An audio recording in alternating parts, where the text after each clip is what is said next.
In a feel-good rebirth novel, there exists a seemingly minor canon fodder character. Tang Cheng, who once schemed to marry her beloved prince, suddenly finds herself engaged to the heir of the Duke of Zhenguo, a man known for his difficulty in fathering children. But just 1 month later, she becomes pregnant. And that is where a heartwarming and unexpected love story begins. But in this story, Tang Cheng is no longer the blind canon fodder. She is a transmigrator, from an interstellar empire, unaware of the tragic fate the original character once faced. When handed a dark vial of abortion medicine, she simply smiles, throws it away, and vows to protect the little life within her.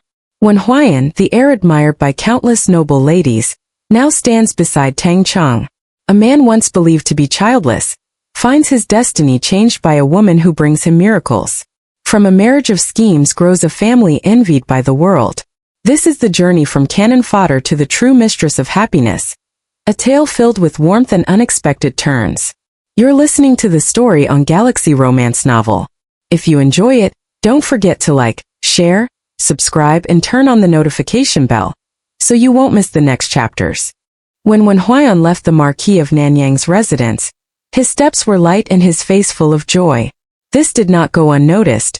Someone with a keen eye caught sight of it, and soon enough, a new wave of rumors was making the rounds. Tang Cheng and Wen Huayan had once again made a strong impression. Unfortunately, it still wasn't enough to overshadow the ever-popular tales of the fourth Miss Tang and the fourth prince, which remained the talk of the capital. When Wen Huayan heard about it, he felt a surge of frustration. Taking a deep breath, he silently consoled himself. After tomorrow, the whole capital will be buzzing about me and Tang Cheng. That evening, Su Jingxing, heir to the Marquis of Dingbei, arrived with a surprise for Wen Huayan, accompanied by the eldest young master of the Duke of Qi's household. Su Jingxing, what's the deal with this parrot? The moment Wen Huayan laid eyes on the droopy, listless parrot in the cage, its feathers dyed a garish green. His handsome face darkened with fury. Those two bastards! Su Jingxing lifted the cage and chuckled, clearly enjoying himself. With a teasing tone and a double entendre he said, Huayan, don't you think the green parrot looks great? I had it specially dyed for you. Oh, and I forgot to mention, the dye's permanent. The eldest young master of the Duke of Qi's family was shaking with laughter. Huayan, don't you think a green parrot suits you perfectly? When Huayan's expression turned icy. If you two like green so much, why don't you wear it head to toe? We'd love to, but sadly, green and we just aren't destined, Su Jingxing replied with a gloating grin. Just then the green parrot in the cage, previously listless, suddenly perked up and shouted at Wen Huayan. Green! Green! Green! The room fell abruptly silent. Su Jingxing burst into laughter. Who would have thought this green parrot was so clever? Qi Changxiu, the eldest young master of the Duke of Qi's household, couldn't hold back his laughter either. When Huayan's face darkened even further, the parrot, clearly enjoying the attention, turned to Su Jingxing and let out a string of odd, mocking laughs. Ha! Ha! Ha! Su Jingxing's laughter faltered. Did he just get laughed at by a parrot? Unbelievable. Wait a minute, wasn't this parrot supposed to be mute? Su Jingxing stared at it, stunned. Wen Huayan, on the other hand, brightened instantly. As expected of the parrot I picked at first glance, what a treasure. Qi Changxiu was laughing so hard he was clutching his stomach. Once he caught his breath, he turned to Wen Huayan and said, Huayan, if you don't like this green parrot, give it to me. I really like it. Wen Huayan rejected him without hesitation. Not a chance. Qi Changxiu looked disappointed but quickly compromised. Then how about helping me pick one? I trust your taste. I just went with a gut feeling. I got lucky this time, that's all. Truthfully, even he hadn't expected the green parrot to be such a delightful surprise. Tang Cheng will definitely love this little gift. Maybe with this parrot to keep her company, she'll finally stay put in the manor for once. Ahem. Have you two forgotten about me? Su Jingxing interjected, his face full of grief. I've just lost a smart and entertaining parrot. Shouldn't someone at least comfort me? Su Jingxing had a fondness for birds. He had even set aside a quiet courtyard in the Dingbei Marquis estate where he kept many beautiful ones. He especially enjoyed raising parrots that could talk. When Wen Huayan said he wanted one, Su Jingxing generously told him to pick any. Who would have guessed Wen Huaiyan would choose the one parrot that, no matter how many times he tried, had never uttered a word. Su Jingxing had even advised him against it back then. Wen Huaiyan had simply said that the parrot caught his eye. He trusted his instincts. Back then Su Jingxing had even sighed, thinking Wen Huaiyan had made a poor choice. Who would have thought he was the one who'd misjudged? Su Jingxing clutched the birdcage tightly. Was it too late to change his mind? My condolences, Wen Huaiyan said solemnly, giving Su Jingxing a pat on the shoulder before reaching out for the birdcage. But Su Jingxing held on for dear life. I'm its original owner. Inside the cage, the green parrot suddenly squawked at Wen Huaiyan. Master! Su Jingxing. Qi Changxiu. It's mine now. It called me master, Wen Huaiyan said cheerfully, flashing Su Jingxing a triumphant smile. With a face full of despair, Su Jingxing reluctantly surrendered the cage. Wen Huaiyan took it and looked into the cage, meeting the parrot's beady, darting eyes. The corners of his lips curved upward.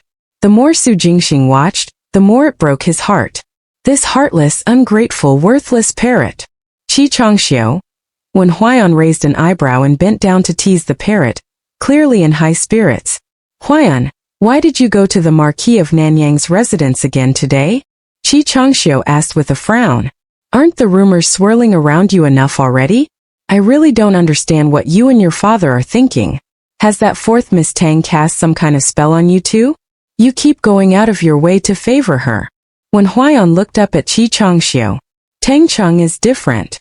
She wasn't just someone who had done him a great favor. She was also the mother of his child. Qi Changxiu's mouth twitched. Oh, she's different, all right. It's not like we haven't seen arrogant, brainless noble ladies before. But this fourth Miss Tang, she somehow manages to stand out from the entire crowd. I'd wager there isn't another like her in the whole Dezhou dynasty. Just as Su Jingxing had finally recovered his mood, he burst out laughing again at Qi Changxiu's description of fourth Miss Tang. Qi Changxiu, that standout from the crowd line, was spot on. When Huaiyan's forehead throbbed, he could practically feel the black lines sliding down his face. These two hopeless idiots. You can both leave now. At this point, Wen Huaiyan had no interest in seeing either of them. Su Jingxing and Qi Changxiu shrugged and decided they'd just come back tomorrow. They didn't believe for a second that Wen Huaiyan truly wanted to keep a parrot for himself. Most likely, he was planning to gift it to that spoiled, brainless fourth Miss Tang. That's why Su Jingxing had wickedly dyed a beautiful parrot, with a bright beak, yellow claws and vibrant plumage, completely green from head to toe. Who would have thought it turned out to be a hidden gem? A parrot full of surprises. Su Jingxing's heart ached all over again. Once the two had left, Wen Huaiyan looked down at the lively green parrot in the cage. Since that ugly green couldn't be washed out, he'd just dye it red. A red parrot was far more cheerful, better looking, and carried a more auspicious meaning. After feeding the parrot and playing with it for a bit, Wen Huaiyan quietly took the birdcage and went to find Tang Ping. Tang Ping had once served under the Duke of Zhenguo, and now managed the household as the Duke's steward. When he saw the parrot inside the cage, Tang Ping's eye twitched. Your lordship, where did you get this green parrot? It looks odd. Wen Huaiyan dodged the question and handed the cage over. Uncle Tang, find someone to dye this parrot completely red. I want to see a bright, festive red parrot by tomorrow. Tang Ping's face was filled with exasperation. Understood. Only then did Wen Huaiyan leave in peace. Of course, Tang Ping reported the request to the Duke of Zhenguo, who was left speechless. The next day, before Wen Huaiyan went to court, Tang Ping delivered the red parrot as requested. The moment it arrived, its tiny eyes darted around, and it immediately let out a loud screech at Wen Huaiyan. Master is the most handsome. Master is the best.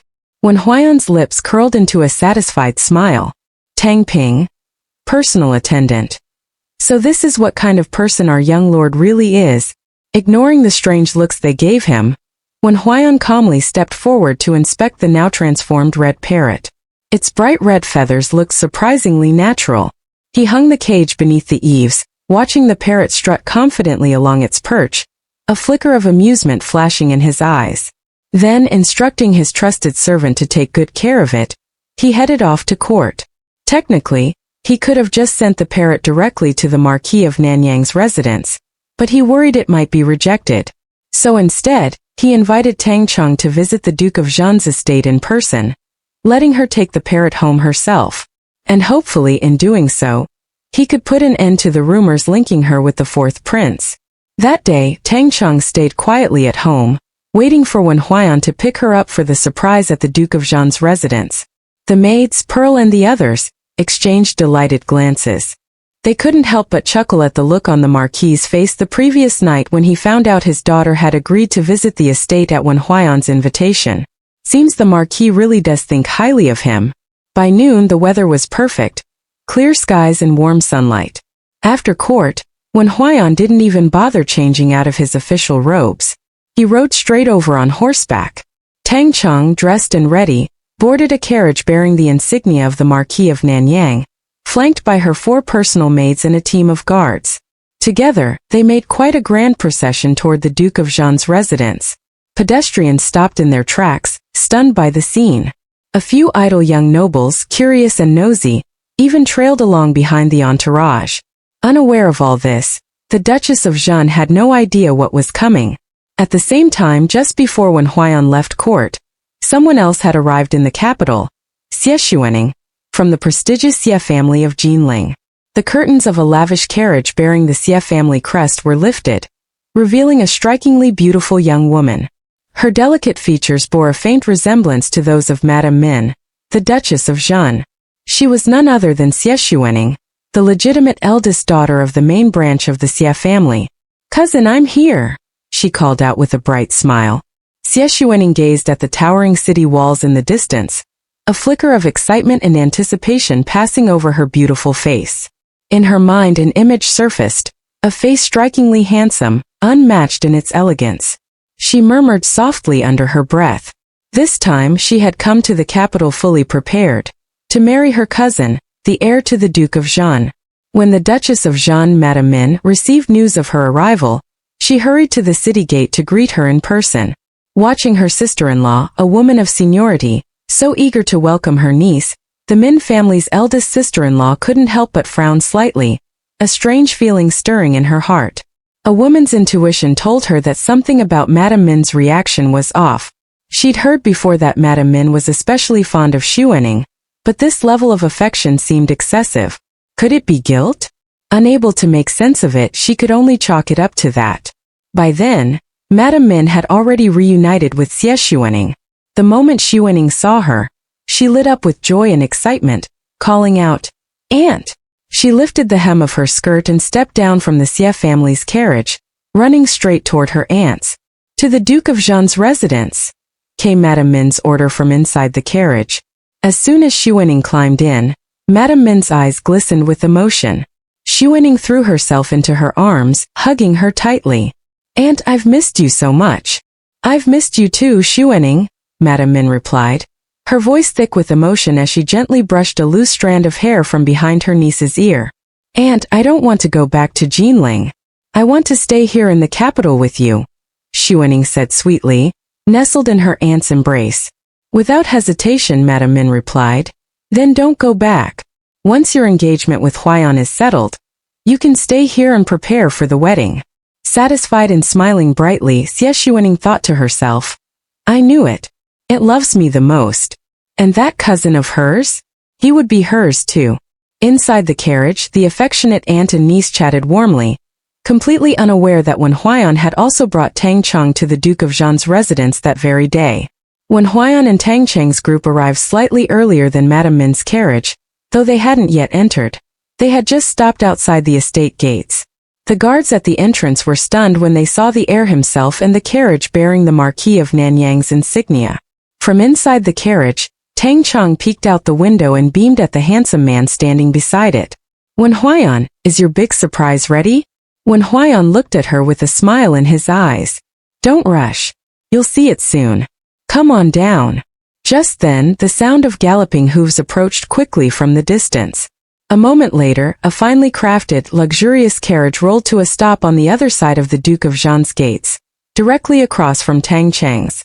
When Huaiyan's gaze fell on the crest of the Min family adorning the carriage, and a faint sense of unease rose in his chest.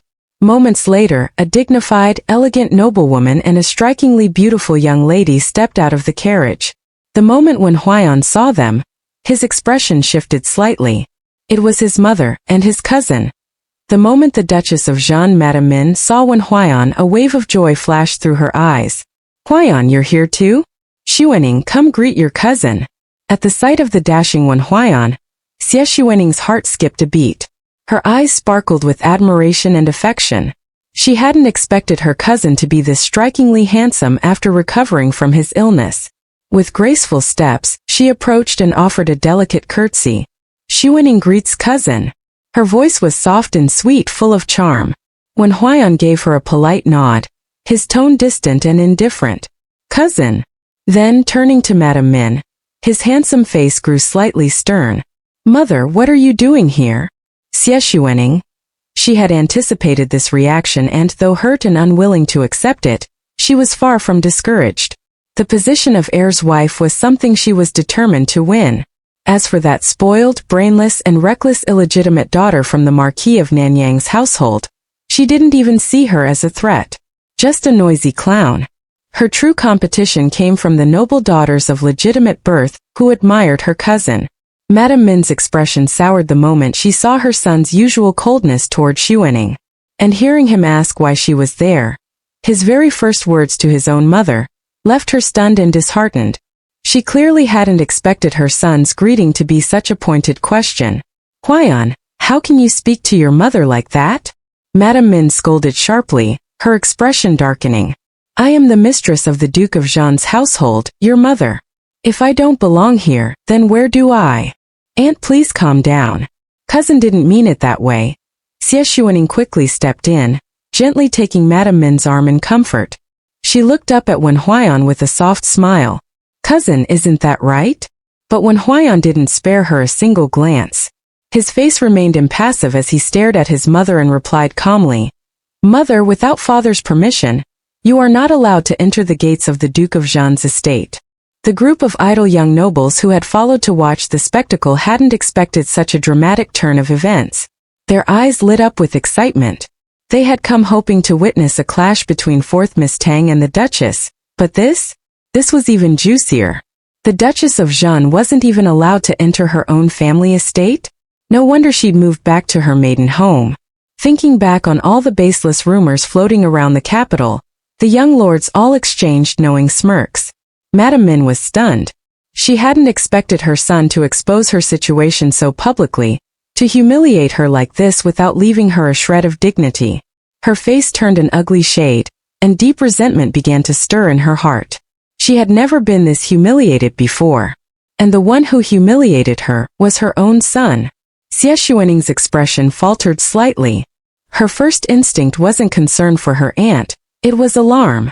If her aunt had been sent away by her husband, would Xuening still be able to enter the Duke's estate and carry out her plans?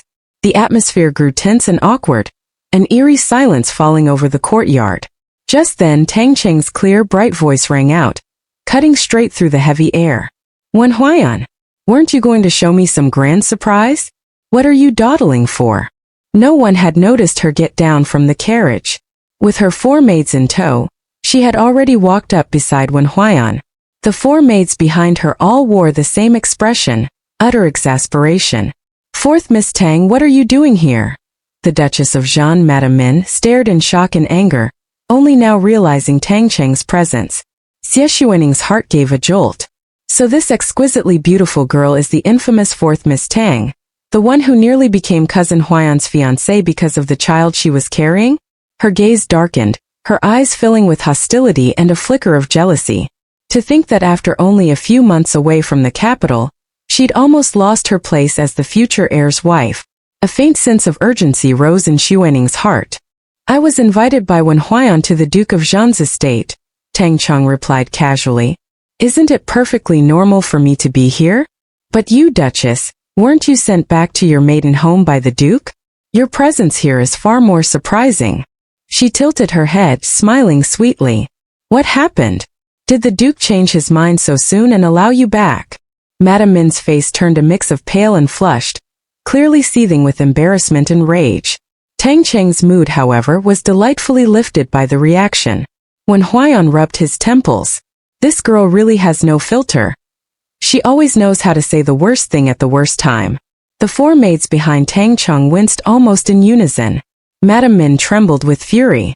She couldn't believe she'd been humiliated to this extent, mocked by the likes of Tang Cheng, a brainless, reckless girl she had always looked down upon. Taking a deep breath to steady herself, she quickly shifted away from the humiliating topic. Her lips curled into a cold sneer. "Tang Cheng, even if you regret breaking off the engagement, it's far too late. As long as I'm here, you'll never step foot into the Duke of Zhenguo's estate again." Clearly, she had misunderstood Tang Cheng's visit as a desperate attempt to rekindle the match. Xie Xuaning's heart soared with satisfaction. She even gave Tang Cheng a pitying glance. Just as the rumor said, spoiled, impulsive, and lacking any sense. She even dares provoke Aunt Min head-on. She must have a death wish. But Tang Cheng lifted her chin slightly, completely unfazed by the Duchess's hostility. "Is that so?" she replied calmly. "Because in just a moment, I'm going to walk right through the Duke of Zhenguo's gates. Right in front of you. You think you can stop me? Oh, silly me. I almost forgot. The one who can't step into the Duke of Zhenguo's estate is you." Tang Cheng's arrogance was on full display. Her tone and expression dripped with open provocation. And her words? Ruthlessly direct, cutting right to the heart with no mercy. When Huaiyan's mouth twitched. When Tang Cheng set her mind to provoking someone, she could drive them halfway to madness. "Please," he silently prayed, "don't let my mother get so riled up that it harms her health. She's still my mother after all." "Tang Cheng, tone it down," when Huaiyan warned. Tang Cheng gave a shrug. "I'll try." When Huaiyan, the four maids, they couldn't help but feel a flicker of sympathy for the Duchess of Zhenguo. Why did she ever think it was a good idea to go up against their young miss? The guards stationed at the estate gates. Madame Min was nearly trembling with fury. Not only had Tang Cheng twisted her words, she was blatantly provoking her. And her own son hadn't said a word in her defense. Her eyes blazed with anger as she turned on when Huaiyan, her voice sharp and trembling with emotion. "When Huaiyan, if you dare let Tang Cheng take even one step into the Duke of Zhenguo's estate today, then I will cut all ties with you. I'll sever our mother-son relationship." Xie Xuaning flinched in shock. She wanted to speak up, but after a brief pause decided against it. It wouldn't really go that far, she reasoned. So she simply stepped back and watched the drama unfold. In truth, she was equally unwilling to see her cousin's former fiancé enter the Duke's estate again. Severing the mother-son bond? Now that was unexpected. When Huaiyan felt as if something had stabbed straight into his heart. He stared at his mother in disbelief, his hands clenched so tightly that the veins on the back of his hand stood out in sharp relief. The young nobles watching from the sidelines were dumbfounded by the sudden turn of events, yet utterly thrilled by the drama. Fourth Miss Tang is amazing. She had actually forced the Duchess of Zhenguo to play her trump card, threatening her own son. Their admiration for Tang Cheng rose to new heights. Tang Cheng, meanwhile, frowned in clear displeasure. She found the Duchess's behavior ridiculous. If she couldn't win an argument, she'd turn around and pressure her own son instead? "Duchess, are you seriously threatening Wen Huaiyan with severing your relationship over something this petty?" Tang Cheng sneered. "Are you really his birth mother? Or just his wicked stepmother? Shameful. But even if you threaten him, it's useless. I don't need Wen Huaiyan's permission to step inside the Duke of Zhenguo's estate. If the true master of the household, the Duke himself, agrees, that's enough. Don't you think so, Duke?" As she spoke, Tang Cheng suddenly turned her head and raised her voice in the direction of the Duke's approach. "The Duke of Zhenguo is back?" Everyone was stunned. Instinctively, they all followed Tang Cheng's gaze, only to find nothing there. They'd been duped. A collective wave of embarrassment swept over the crowd. Wen Huaiyan, still seeing Tang Cheng's little prank, did lighten the heaviness in Wen Huaiyan's chest. Madame Min, on the other hand, had panicked for a moment, thinking the Duke had returned. Realizing she'd been tricked, her face turned an alarming shade of purple. She pointed a trembling finger at Tang Cheng, so furious she couldn't even speak. But Tang Cheng showed no sign of remorse. In fact, she gleefully added fuel to the fire. "Duchess, if the Duke himself were to allow me into the estate, Would you threaten him with divorce next? She gave a mock sigh. But I suppose you wouldn't dare.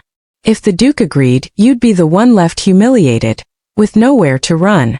That's why you resort to using your status as a mother to threaten your own son. Truly pathetic.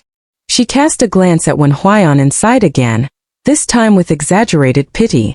As your son, Wen Huaiyan is truly to be pitied. The pitied Wen Huaiyan. The four maids. The bystanding young nobles. That's enough, fourth Miss Tang. Xie Xuening finally stepped forward, her voice ringing clear. Aunt is a titled noblewoman, officially granted her rank by imperial decree. She is a duchess of the highest class. To treat a woman of such status with such blatant disrespect. Have you no regard for His Majesty or the laws of Great Zhou? Xie Xuening knew the time had come for her to step in. If she let her aunt's dignity be trampled any further, it would hurt her own standing by association. So when she struck, she aimed high, invoking the authority of the court and the emperor himself. The four maids looked visibly distressed, casting anxious glances at their mistress. This Miss Xie might have stayed quiet until now, but when she finally acted, she aimed straight for the throat.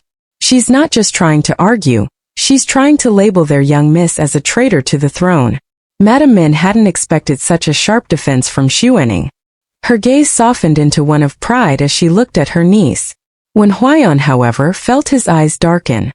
His thoughts churned restlessly. Had his mother been bewitched by Xie Xuening or something? Perhaps it was time to mention it to his father. They might need to find a high monk skilled in medicine and healing to take a look at her.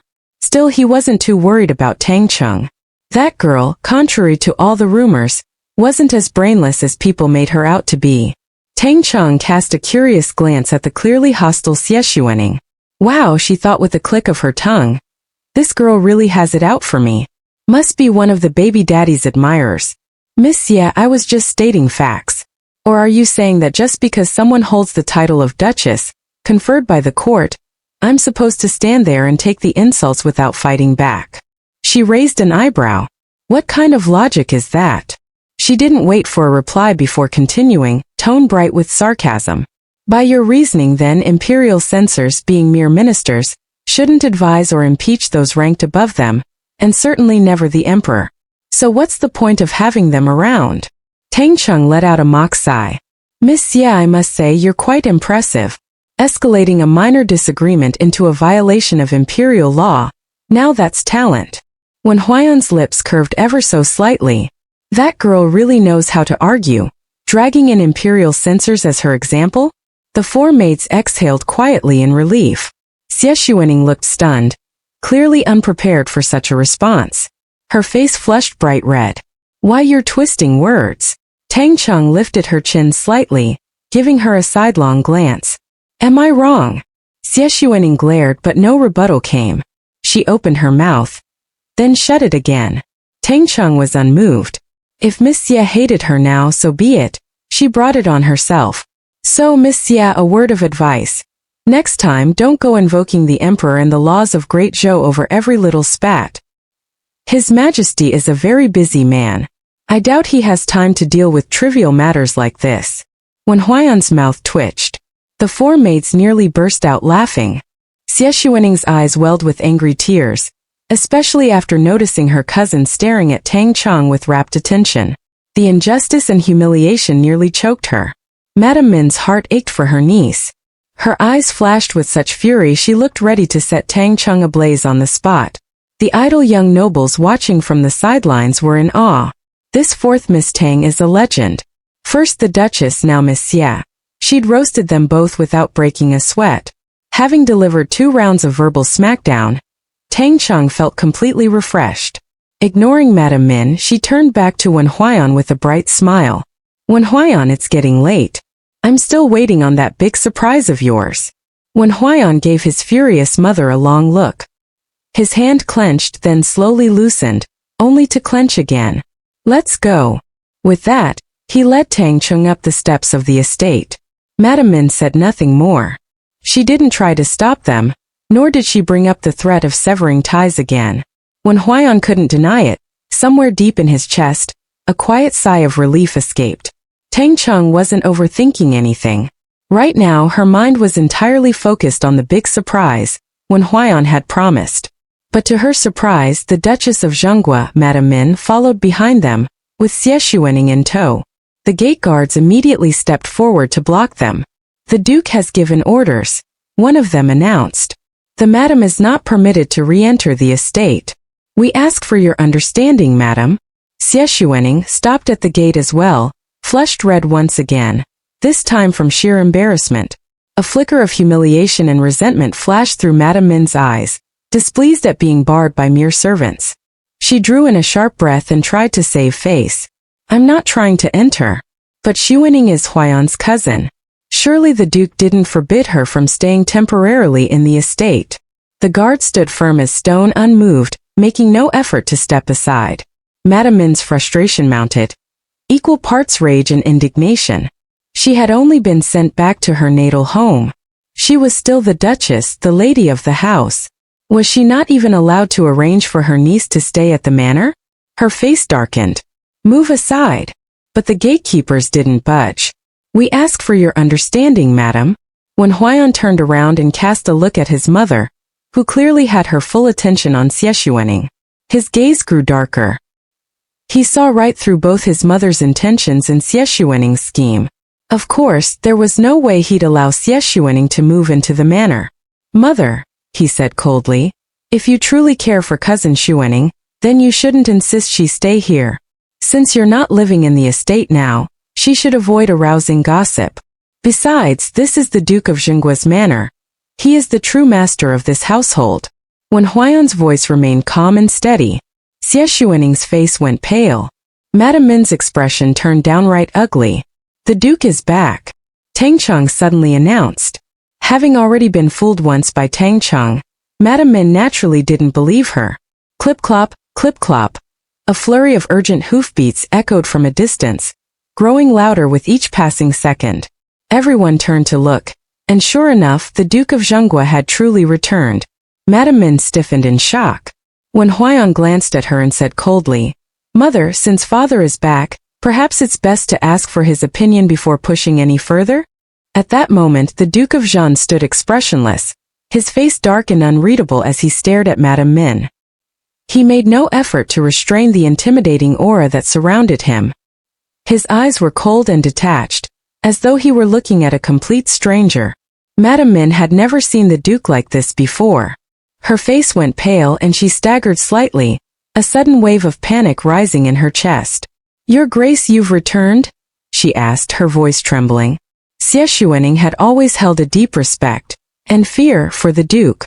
Faced with him in such a severe and unyielding mood, her body visibly trembled, her head lowered so far that she dared not even breathe too loudly. Tang Cheng glanced at the pair, Madame Min and Miss Xie, both frozen in place like frightened birds, and whispered to Wen Huaiyan, His Grace is so imposing. Your mother and Miss Xie look just like a pair of quails in front of him. Quails. Wen Huaiyan's mouth twitched. The four senior maids. Not far off, the Duke's ear twitched slightly. As he looked at his terrified wife and her niece, he found forth Miss Tang's description unexpectedly accurate. Frightened quails indeed. But there was no trace of pity in the Duke's heart. They only ever showed such fear when he was angry. Tang Ping, he ordered. Escort Madame and her niece back to the Min family estate. Yes, Your Grace. Tang Ping bowed respectfully, then turned to Madame Min and Miss Xie. My lady Miss Xie, please board the carriage. This marked the third time the Duke had sent her back to her maiden home. Madame Min's heart gave a violent jolt. With so many eyes watching, she couldn't bring herself to humbly beg for forgiveness. Not anymore. Her hopes of returning to the Duke's household had crumbled. She considered settling for a lesser option, asking for Xuening to stay at the Duke's manor. But the moment she met the Duke's icy gaze, the words died in her throat. Instinctively, she turned to her son Wen Huaiyan for support, only to see the same cold, expressionless look on his face. Her heart sank. Madame Min wasn't a fool. She had dared to repeatedly test the Duke's limits because she believed her position was secure. Her son, after all, was the Duke's only heir, and no one could threaten her status. She had only ever worried about losing face if word of her being sent home got out, not about being truly cast aside. But now, seeing the indifference on both father and son's faces, she suddenly realized, with bone-deep clarity, that although the Duke might never formally divorce her, her role as Duchess could very well be reduced to a mere title. No, perhaps she wouldn't even be allowed that much. A cold sweat broke out on her back. Her head throbbed with a dull ache. What had gotten into her? No, this wasn't madness. Xuening is different. Xuening must marry my son. It's what I owe her. Her once wavering resolve firmed again. Noticing her aunt's pallor, Xie Xuening's mind stirred with an idea. If Aunt Min was unwell, wouldn't that give them a reason to stay at the Duke's estate?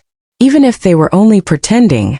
The thought took root in her heart, and she turned to Madame Min with a look of deep concern. Auntie, are you all right? Are you feeling dizzy? Madame Min, unaware of the implication in Xuening's words, quickly shook her head. Don't worry, Xuening. I'm fine. Though disappointed, Xie Xuening still felt a trace of warmth at her aunt's concern. I'm glad you're all right, Auntie. She let out a breath of relief on the surface, but her heart sank with disappointment. She recalled how the women in her father's household loved to feign fainting spells to get their way. If only Auntie had done the same. Had Madame Min collapsed, they would surely have been allowed into the Duke's manor. And once Auntie was inside, Xuening could have followed. But unfortunately, Madame Min wasn't playing along. Madame Monsieur, please board the carriage, Tang Ping repeated respectfully. Madame Min looked once more at the Duke's impassive face and her son's indifferent expression. The light in her eyes gradually faded. She held Xie Xuening's hand tightly. Come, Xuening. Let's return to the Min residence. I'll be back, she thought fiercely. I'll do as you say, Auntie, Xuening replied, biting her lip. Though she was reluctant to leave, she had no choice. She had desperately wanted to stay in the Duke's manor. Ever since arriving in the capital, she'd been planning how to win over her cousin. She had counted on her aunt, who treated her like her own daughter, to help her achieve that goal. But within just a few months, everything had changed. Her aunt had lost favor with the Duke and was now being sent back to her maiden home. Xuening's eyes darkened, and it was all because of that fourth Miss Tang. She couldn't help but glance up at the beautiful and bold young woman standing confidently on the steps. Meeting her cousin's cold and indifferent gaze, Xuening's heart clenched. She quickly lowered her head and helped her aunt into the carriage. No one knew better than she did why her aunt treated her better than her own daughter. That secret was her greatest source of confidence.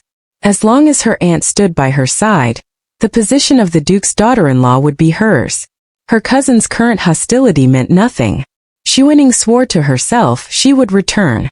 The Duke watched as Madame Min and her niece boarded the carriage and left, tails between their legs.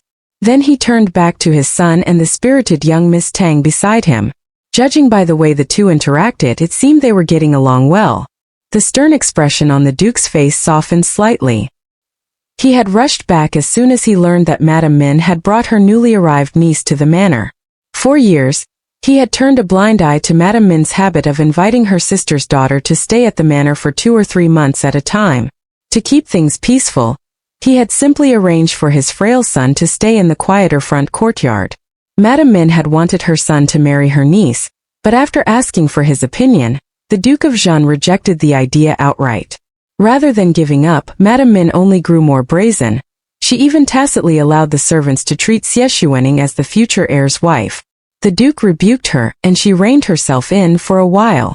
Later, when his son was schemed against and ended up having an unexpected intimate encounter with fourth Miss Tang, and she soon after became pregnant, she naturally became his fiancée. Madame Min appeared overjoyed by this development, even going so far as to send a senior maid to the Marquis of Nanyang's estate, a clear sign she valued fourth Miss Tang's child. The Duke had been quite satisfied with her apparent change in attitude and welcomed it. Unfortunately, his trust had been premature. As soon as Madame Min learned that her son's health had fully recovered, she flipped the script, annulling the engagement on her own. Rumors of a miscarriage involving fourth Miss Tang spread almost immediately afterward. If the Duke hadn't personally investigated, he wouldn't have known that the miscarriage was a lie, and that his grandson was still perfectly fine. That was a relief. Now, with Madame Min sent back to her maiden home, she showed no sign of reflection. Instead, she brought her niece into the capital to stir up more trouble and try to trap his son again. The Duke saw through her plan instantly. Just in case, he would never allow her niece to set foot in the Duke's manor again. As soon as the Min family's carriage rolled away, the group of young aristocratic onlookers, giddy with excitement, scattered, ready to brag about what they'd seen at the nearest tea house. What a tale they had to tell today. Satisfied that the situation had been handled, the Duke gave a slight nod to fourth Miss Tang and Wen Huaiyan before mounting his horse and riding off with his guards in a flash of authority and dust. Fourth Miss Tang.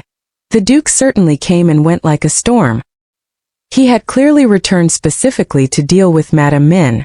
Now that the noisy manor gates had finally quieted down, fourth Miss Tang and Wen Huaiyan made their way back into the estate.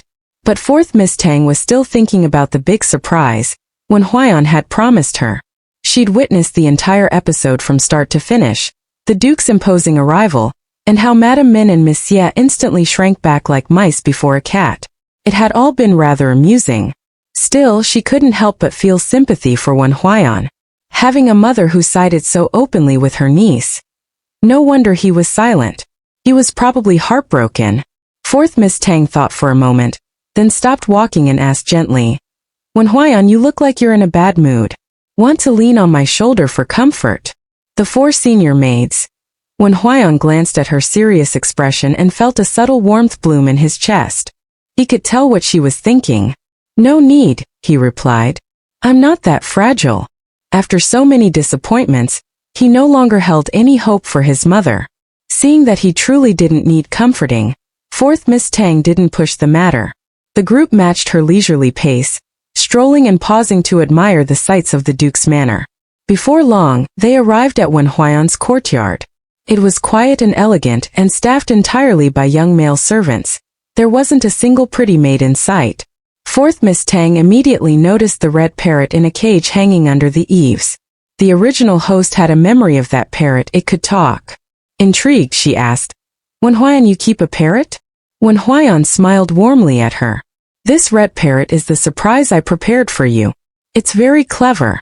When you have free time you can teach it to talk or sing. Do you like it?" Fourth Miss Tang shot him a sideways glance. So the big surprise was a parrot? Wen Huaiyan, I think you might have misunderstood what big surprise means. But still, I quite like it. Wen Huaiyan. As soon as she finished speaking, fourth Miss Tang lifted the hem of her dress and hurried over to the cage. She locked eyes with the parrot's beady, spirited gaze, then shifted her attention to its feathers, instantly widening her eyes in surprise. "Wen Huaiyan, did you dye this parrot?" The four maids. Wen Huaiyan looked a little stunned, then gave a soft cough. "You could tell." Fourth Miss Tang gave him a deadpan look. "Isn't it obvious? What kind of parrot is completely red from head to toe?" Wen Huaiyan. He cleared his throat again. Well, the parrot's natural feathers were actually quite lovely, but when it arrived, someone had dyed it a hideous shade of green that couldn't be washed off. I thought it looked awful, so I had it dyed a more festive red instead. Don't worry, the dye's completely harmless. Fourth Miss Tang wasn't concerned. She knew that in this era, most dyes were made from natural plant-based ingredients and posed little to no risk. Even if it's harmless, you still shouldn't mess with its feathers. Birds look best in their natural colors. She paused, then turned to him. "Wen Huaiyan, have someone bring over some tea water and vinegar. I'll help clean it up and return it to how it should be." Wen Huaiyan hadn't expected that fourth Miss Tang would actually know how to remove the dye from the parrot's feathers. Once the tea water and vinegar were brought over, fourth Miss Tang instructed Hoopa to dip a handkerchief into the tea, now laced with a few drops of vinegar, and gently wipe the parrot's feathers. In the time it took to finish a cup of tea, the little parrot's original beautiful plumage was restored. It was like magic. Wen Huaiyan's handsome face was full of surprise. "Master! Master!" The red parrot chirped at fourth Miss Tang, its beady eyes darting around smartly, full of life and energy. Fourth Miss Tang was quite taken with it. She glanced at Wen Huaiyan, a sly smile tugging at her lips. "From now on you'll be called Anan," she called softly. "Anan." The parrot chirped back happily. "Master." Wen Huaiyan. The four senior maids. All in all, fourth Miss Tang was very pleased with this trip to the Duke's estate. She had clashed with Madame Min, shut down Miss Xia, witnessed the overwhelming authority of the Duke himself, and in the end walked away with a beautiful parrot. Meanwhile, thanks to the loose tongues of the idle young nobles, the spectacle at the Duke's gate quickly spread throughout the capital. News of the Duke's wife being sent back to her maiden home shocked the entire city. No one had expected the ever-elegant and dignified Duchess of Zhen to lose her composure like that. Behind closed doors, many of the noblewomen who had long envied her now ridiculed her mercilessly. Imagine losing your head over a niece. Just as 4th Miss Tang returned to the Marquis of Nanyang's estate with her newly named parrot, she was met by none other than Lu Jintong, who had come looking for her. The warm afternoon sun bathed the courtyard in golden light. 4th Miss Tang lounged comfortably, basking in the sun while teaching the little red parrot how to talk. The bird's shrill voice echoed through the courtyard. Idiot! Fool! Ha! Ha! Ha! Help! The servants were all speechless. Miss is actually teaching the parrot to say things like this. The 4 senior maids served 4th Miss Tang while also crowding around to watch her play with the bird, thoroughly entertained. And to be fair, the parrot really was lively and clever, at least in front of their young lady. But clearly the bird was picky about people. Whenever the maids tried to feed or tease it, it would go completely still, quiet as a statue. Anyone passing by might have mistaken it for a mute bird. The 4 maids were quietly heartbroken. Just then a Momo entered and reported, "Miss Lady Lu from the Count of Jiannen's residence is here to see you." 4th Miss Tang responded casually, "Lady Lu? Don't know her. Not seeing her." Zhenju cleared her throat. "Miss Lady Lu is the one you met a few days ago while out shopping. The one with the handsome young man." At that, 4th Miss Tang immediately perked up. "Oh, her. Well, since she's here, I suppose I'll see her. This Lady Lu seems rather interesting." Zhenju's eye twitched. "Interesting? You forgot her completely until just now." Outside the Marquis of Nanyang's residence, Lu Jintong stood gracefully beside her carriage with her maid Yao Hong. Her posture was elegant, every movement refined. A servant greeted her politely. "Lady Lu, the 4th Miss will see you now. Please this way." "Thank you," Lu Jintong replied with a soft smile. She and her maid followed the servant inside. The grounds of the Marquis's estate were impressively well kept. Aside from the occasional passing servant, there was barely a glimpse of any family members. Lu Jintong lowered her gaze thoughtfully. Compared to the chaotic and stifling atmosphere of the Count of Jiannen's household, the Nanyang Marquis's estate felt far more composed. Aside from the criticism the Marquis received for doting so openly on his supposedly brainless illegitimate daughter, 4th Miss Tang, the inner courtyard seemed relatively harmonious. Lu Jintong suppressed the wave of jealousy and resentment rising in her chest. Why is my father such a useless, incompetent man? Meanwhile, Tang Cheng was returning to her own courtyard with her maid Jin Shu after visiting the main residence. From a distance, she caught sight of a graceful and unfamiliar young woman. Judging from her attire and jewelry, she was clearly a noble lady. Tang Cheng frowned slightly. "Jin Shu, let's take a detour and see who that young lady is." Moments later, Tang Cheng encountered Lu Jintong, accompanied by her maid. It was Tang Cheng's first time meeting Lu Jintong. She found the noblewoman both beautiful and elegant, though for some reason, she felt an instinctive aversion toward her. She brushed it off as nothing more than a touch of feminine jealousy. But Lu Jintong had seen Tang Cheng before, in her previous life. "I'm the 3rd daughter of the Marquis's household," Tang Cheng said with a warm smile. "May I ask which family you're from?" Lu Jintong returned the smile with graceful poise. "I'm Lu Jintong, the legitimate daughter of the Count of Jiannen." "What? You're Lu Jintong, Lady Lu?" Tang Cheng gasped, eyes wide with disbelief. Realizing her reaction was far too dramatic, she quickly added, "I'm sorry, I was just surprised. Lately, there's been no shortage of gossip about the Count of Jiannen's household. The female lead. Oh God. She actually showed up in our estate. The cold, calculating, reborn heroine from the novel." Panic surged through Tang Cheng's heart like a crashing wave. Who on earth invited her here? Lu Jintong didn't seem bothered by Tang Cheng's outburst. After all, the Count of Jiannen's residence had indeed been turned upside down thanks to her. The rumors were endless, but even those couldn't outshine the chaos stirred up by fourth Miss Tang. If it weren't for fourth Miss Tang constantly hogging the spotlight with her own drama, the scandal at her home would have long become the talk of the capital. Unfortunately, every time something about her was about to gain traction, fourth Miss Tang would do something even more outrageous and steal all the attention. Lu Jintong was deeply displeased by this. She had silently added fourth Miss Tang to her list of future debts, one that she fully intended to settle. She offered Tang Cheng a helpless smile. "It's nothing. There's been a lot of talk about my household lately. Plenty of mud's been slung my way. Apologies, but fourth Miss Tang is still waiting for me. I should be going." You know my fourth sister?" Tang Cheng asked, horrified. After the storyline fell apart, now the heroine is approaching fourth Miss Tang herself? When did they even cross paths? Tang Cheng could feel herself unraveling. Fourth Miss Tang, that troublemaking disaster of a girl. Lu Jintong merely smiled, her words layered with meaning. For now you could say that. Becoming friends with fourth Miss Tang, the notoriously arrogant, brainless and scandal-ridden socialite of the capital, was indeed shocking. But at the same time it was a golden opportunity. Fourth Miss Tang's lack of intelligence made her the perfect weapon for revenge. The more foolish the better. A few well-placed words and Lu Jintong could reap the benefits while polishing her own reputation in the process. She had already decided. Once fourth Miss Tang had outlived her usefulness, she'd make sure to repay her harshly. Tang Cheng's lips twitched. She instantly grasped the double meaning hidden in Lu Jintong's words. Fourth Miss Tang was clearly just one of the canon fodder characters in the heroine's revenge plan. Friends? What a joke. Tang Cheng mentally lit a candle for fourth Miss Tang.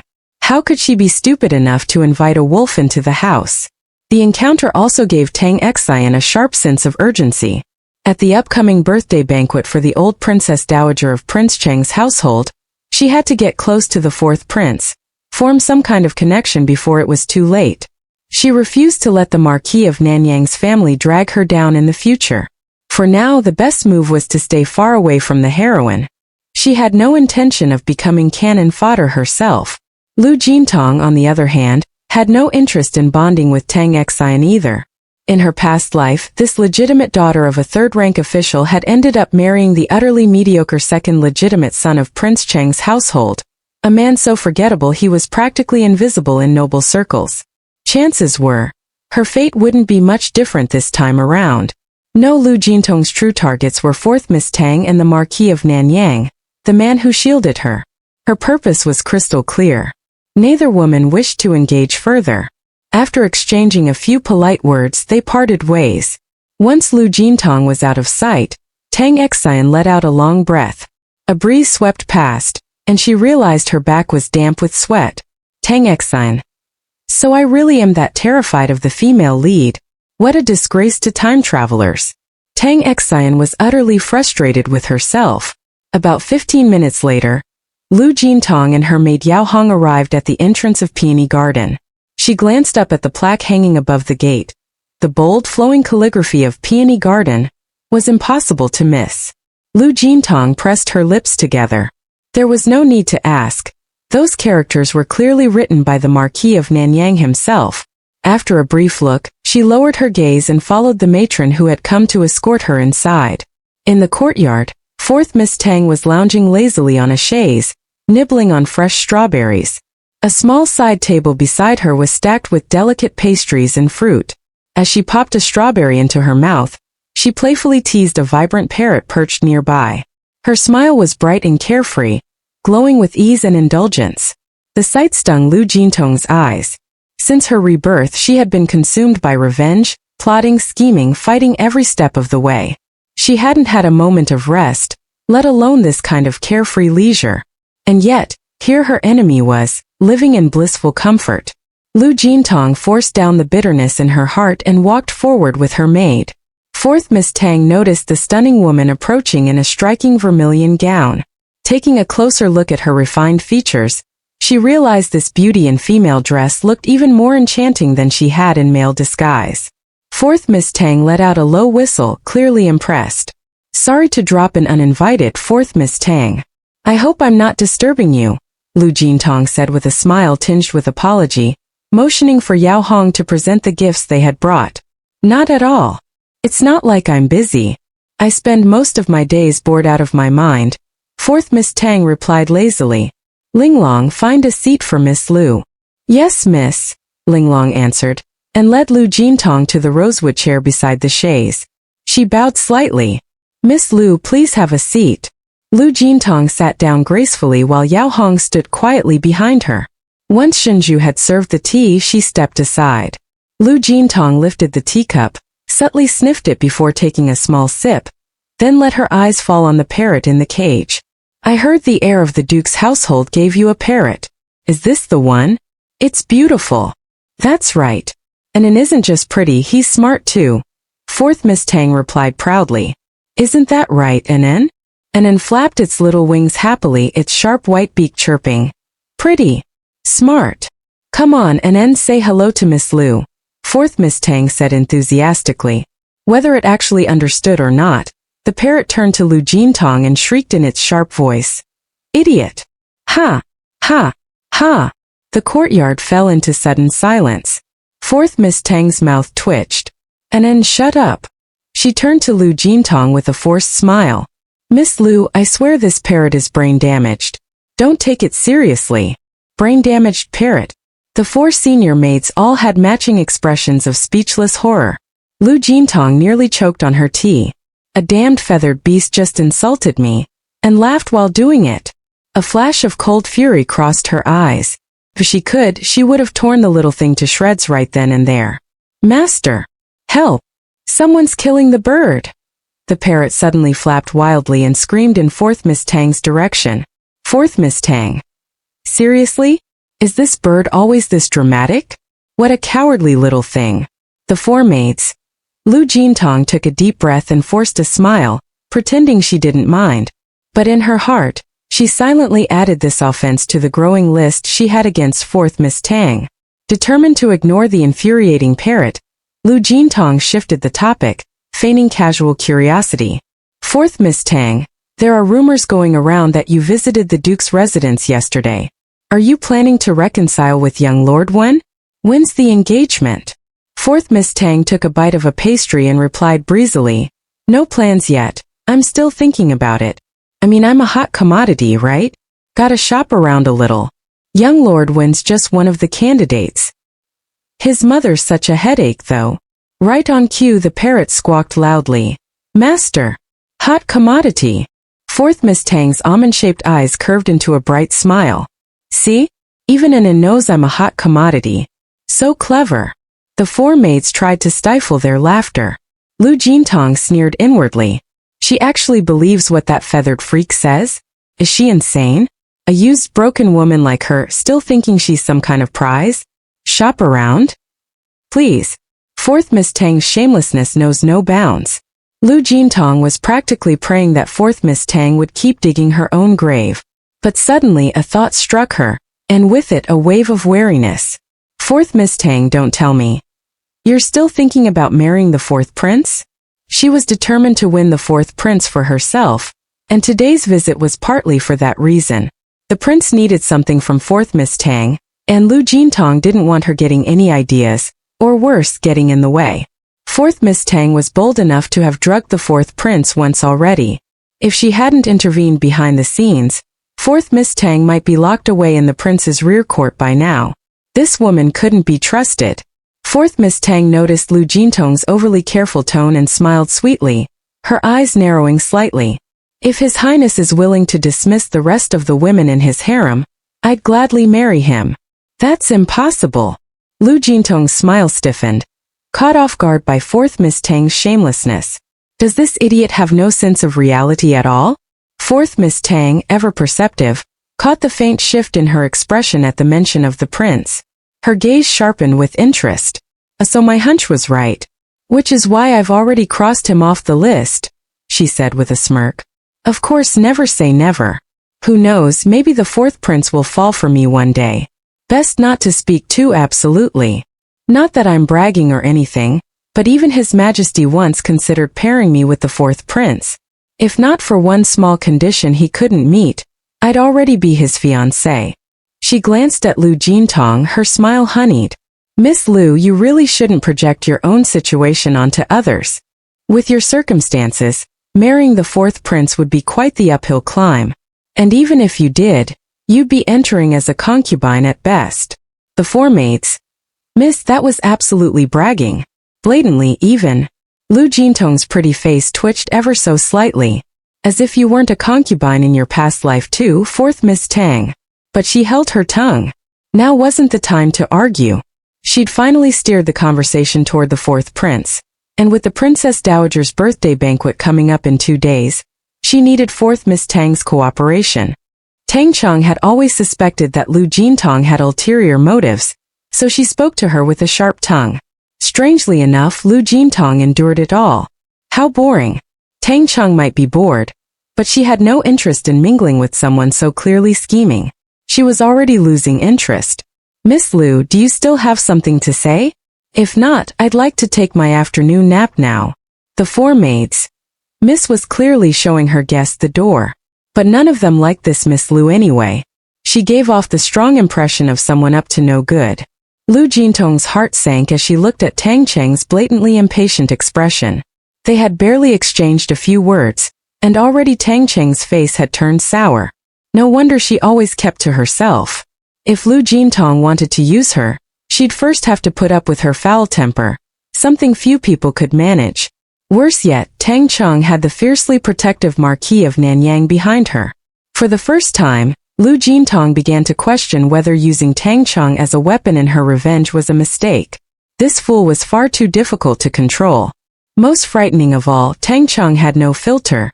Whatever came to mind she'd say out loud. No wonder there were always so many ridiculous rumors swirling around her. It's nothing really, Lu Jintong finally said after weighing the pros and cons. I just wanted to ask if you were going to the old princess consort's birthday banquet at Prince Cheng's manor. If you are, we could go together. She decided not to change her strategy just yet. If that dead Shanhu girl had been able to manipulate Tang Cheng, so could she. No need, Tang Cheng replied bluntly. We're not that close. I'll be going with my mother. You should go with your own family. Not that close. Lu Jintong's face darkened for a moment before she forced a smile. Tang Cheng, I thought we were friends. Tang Cheng gave her a puzzled look. Miss Lu, we've only met twice, and both times you were the one who approached me. I was just bored and didn't bother rejecting you. That doesn't make us friends. I don't need so-called friends anyway. A few drinking buddies or party companions are good enough. People to eat, drink, and have fun with. I thought you wanted to be one of those drinking buddies. Looks like I was wrong. She looked thoroughly disappointed. Suddenly the little parrot squawked loudly at Lu Jintong. Drinking buddy. Tang Cheng. The four maids. Drinking buddy. Lu Jintong was furious. So it turns out she had been acting in a one-woman show this whole time. Thinking about how she had foolishly followed Tang Cheng around on a shopping trip, ending up with sore legs, only to now be mocked by a scruffy feathered bird. Lu Jintong was fuming. So in Tang Cheng's eyes she was nothing more than a drinking buddy. A fox friend, dog friend. Lu Jintong nearly spat blood in anger. In her heart, she wanted nothing more than to tear both Tang Cheng and her damn parrot to pieces. Her maid Yao Hong stood stunned. She'd never imagined that her usually calculating and manipulative mistress would end up being humiliated by fourth Miss Tang. And that foul-mouthed little parrot. Her mistress probably already had thoughts of wringing its neck. Swallowing a bellyful of anger, Lu Jintong abruptly rose to her feet. All traces of her earlier smile wiped from her face. She turned cold. Fourth Miss Tang, you're right. If our values don't align, we shouldn't walk the same path. Since you don't consider me a friend, I won't trouble you any further. With that, Lu Jintong turned and strode out of the Marquis of Nanyang's estate without so much as a backward glance, Yao Hong trailing behind. She had miscalculated. Using that idiot Tang Cheng as a pawn in her revenge wasn't going to work. If Tang Cheng went around telling people that the eldest daughter of the Count Jianin's household was her drinking buddy, it wouldn't just ruin her reputation. People would talk behind her back for sure. Just the thought made Lu Jintong's scalp prickle. Best to stay far, far away. Tang Cheng watched her leave in a hurry, looking genuinely regretful. What's wrong with being a drinking buddy? Isn't that better than being friends? And in the parrot, ever the enthusiastic sidekick, immediately echoed, "Drinking buddy. Great." Tang Cheng raised her eyebrows and met the bird's lively little eyes with a grin. "And then you're amazing." And then flapped its wings proudly. "Master is amazing." Tang Cheng burst into laughter. This surprise gift from Wen Huaiyan really did suit her more and more. The four maids. Just then, a maid came in to report that third miss had arrived. Tang Cheng blinked in surprise. Didn't she always avoid me? What's she doing coming to the peony garden now? Well, let her in. In truth, Tang Cheng had been keeping an eye on the peony garden. The moment she saw Lu Jintong leave, she rushed over. In the original novel, Tang Cheng was just a brainless, infuriating cannon fodder. Now that Tang Cheng's storyline had deviated from the script, Tang Cheng began to consider her options. If she could marry the fourth prince and help him fend off the male and female leads' plots, maybe, just maybe, the Marquis of Nanyang's household wouldn't meet the same fate as in the book, being exiled and having their estate seized by the new emperor. The more she thought about it, the more possible it seemed. Before, she had misunderstood. It wasn't that she lacked attachment to the Marquis household.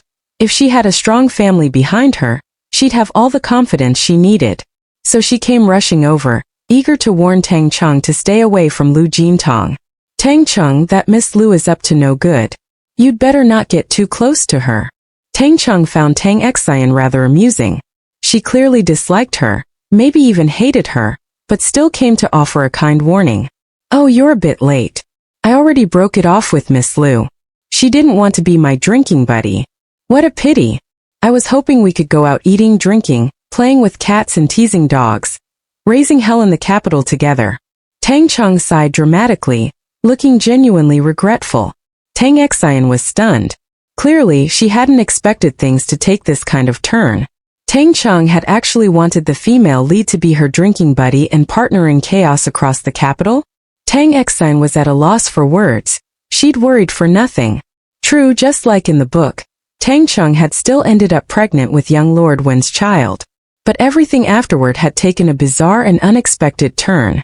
The troublemaker Shan Hu was dead. Tang Cheng now had 4 elite maids gifted by her Marquis father. The Duke of Zhenguo himself had come in person to propose a marriage between his son and Tang Cheng, and even went so far as to send the Duchess back to her maiden home. Nothing was unfolding like the original story anymore. Without Tang Cheng dragging things down, Tang Cheng still had her plot armor and storyline advantage.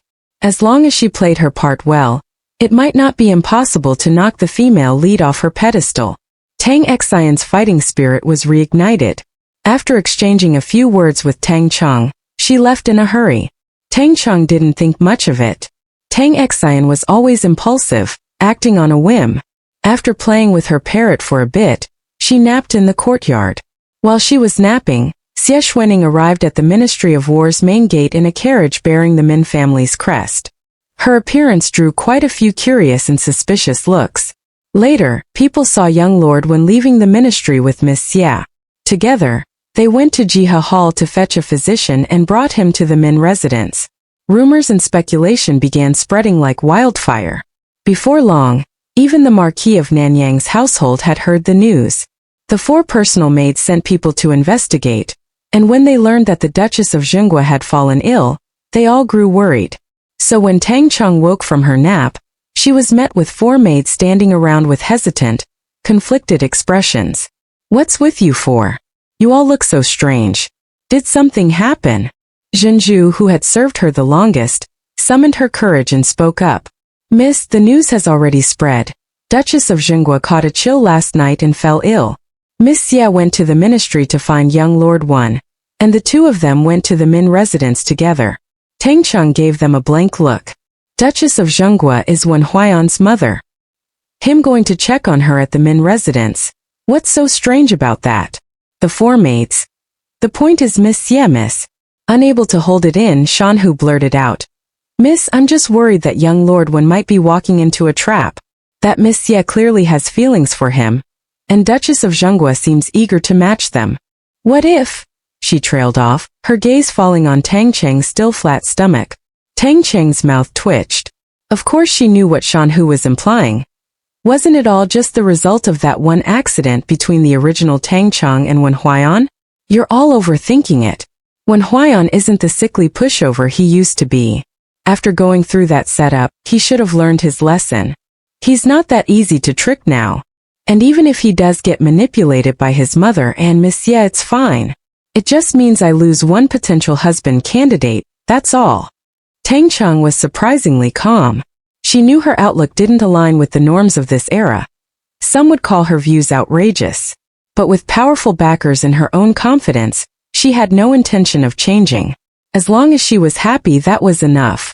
The four maids, seeing how completely unbothered she was, they glanced at each other in silent understanding. They had thought their young miss had some feelings for young Lord One, but it seemed they were mistaken. If anything, it was young Lord One who seemed to care more about her. As for their miss, best not to say. After her nap, Tang Cheng was in excellent spirits. With her maid's help, she freshened up and sat in a rosewood chair, leisurely sipping the delicious chicken soup brought from the kitchen, clearly in a very good mood. Meanwhile, Wen Huaiyan wore a blank, unreadable expression. His mood was as gloomy as a rainy day. The physician he had brought confirmed that his mother had indeed caught a cold. It wasn't serious, just a few doses of medicine would do the trick. What chilled him to the bone, however, was the fact that his mother had threatened not to take the medicine unless he agreed to get engaged to his cousin. Just then, a breathless and delicate voice called out behind him, "Cousin, wait!" But Wen Huaiyan didn't stop. In fact, his steps quickened, striding toward the main gate of the Min residence with his attendant and servants following closely behind. The Min family's servants watched as the panting Miss Ye ran after him, her maid struggling to keep up. Silently, they stepped aside to let her pass. Outside the gates, Wen Huaiyan swiftly mounted his horse and rode off without a word. His servant and longtime attendant followed close behind. Panting slightly as she reached the gate, Xie Xuening stared at the now empty entrance of the residence. Her eyes suddenly turned red, tears shimmering in them. Her maid looked at her with worry and quietly tried to comfort her. After a long pause, Xie Xuening gathered herself, wiped her eyes and turned to go back inside. Meanwhile, the servants of the Min family were already whispering among themselves. One particularly gossipy maid was about to spread the story, but thankfully, the eldest daughter-in-law of the Min family stepped in just in time to prevent any wild rumors from getting out. Truth be told, the Min family's eldest sister-in-law had never liked Xie Xuening. Not for any particular reason, she simply rubbed her the wrong way. She couldn't understand what kind of charm Xie Xuening had cast on her sister-in-law to make her so devoted. She treated Xie Xuening like her own daughter, even to the point of making her own son take a step back. Honestly, you'd think Xie Xuening was her real child. Back then, her sister-in-law and Xie Xuening's mother had barely been close. Now, the sister-in-law could only shake her head in silence, thinking of everything her sister-in-law had done.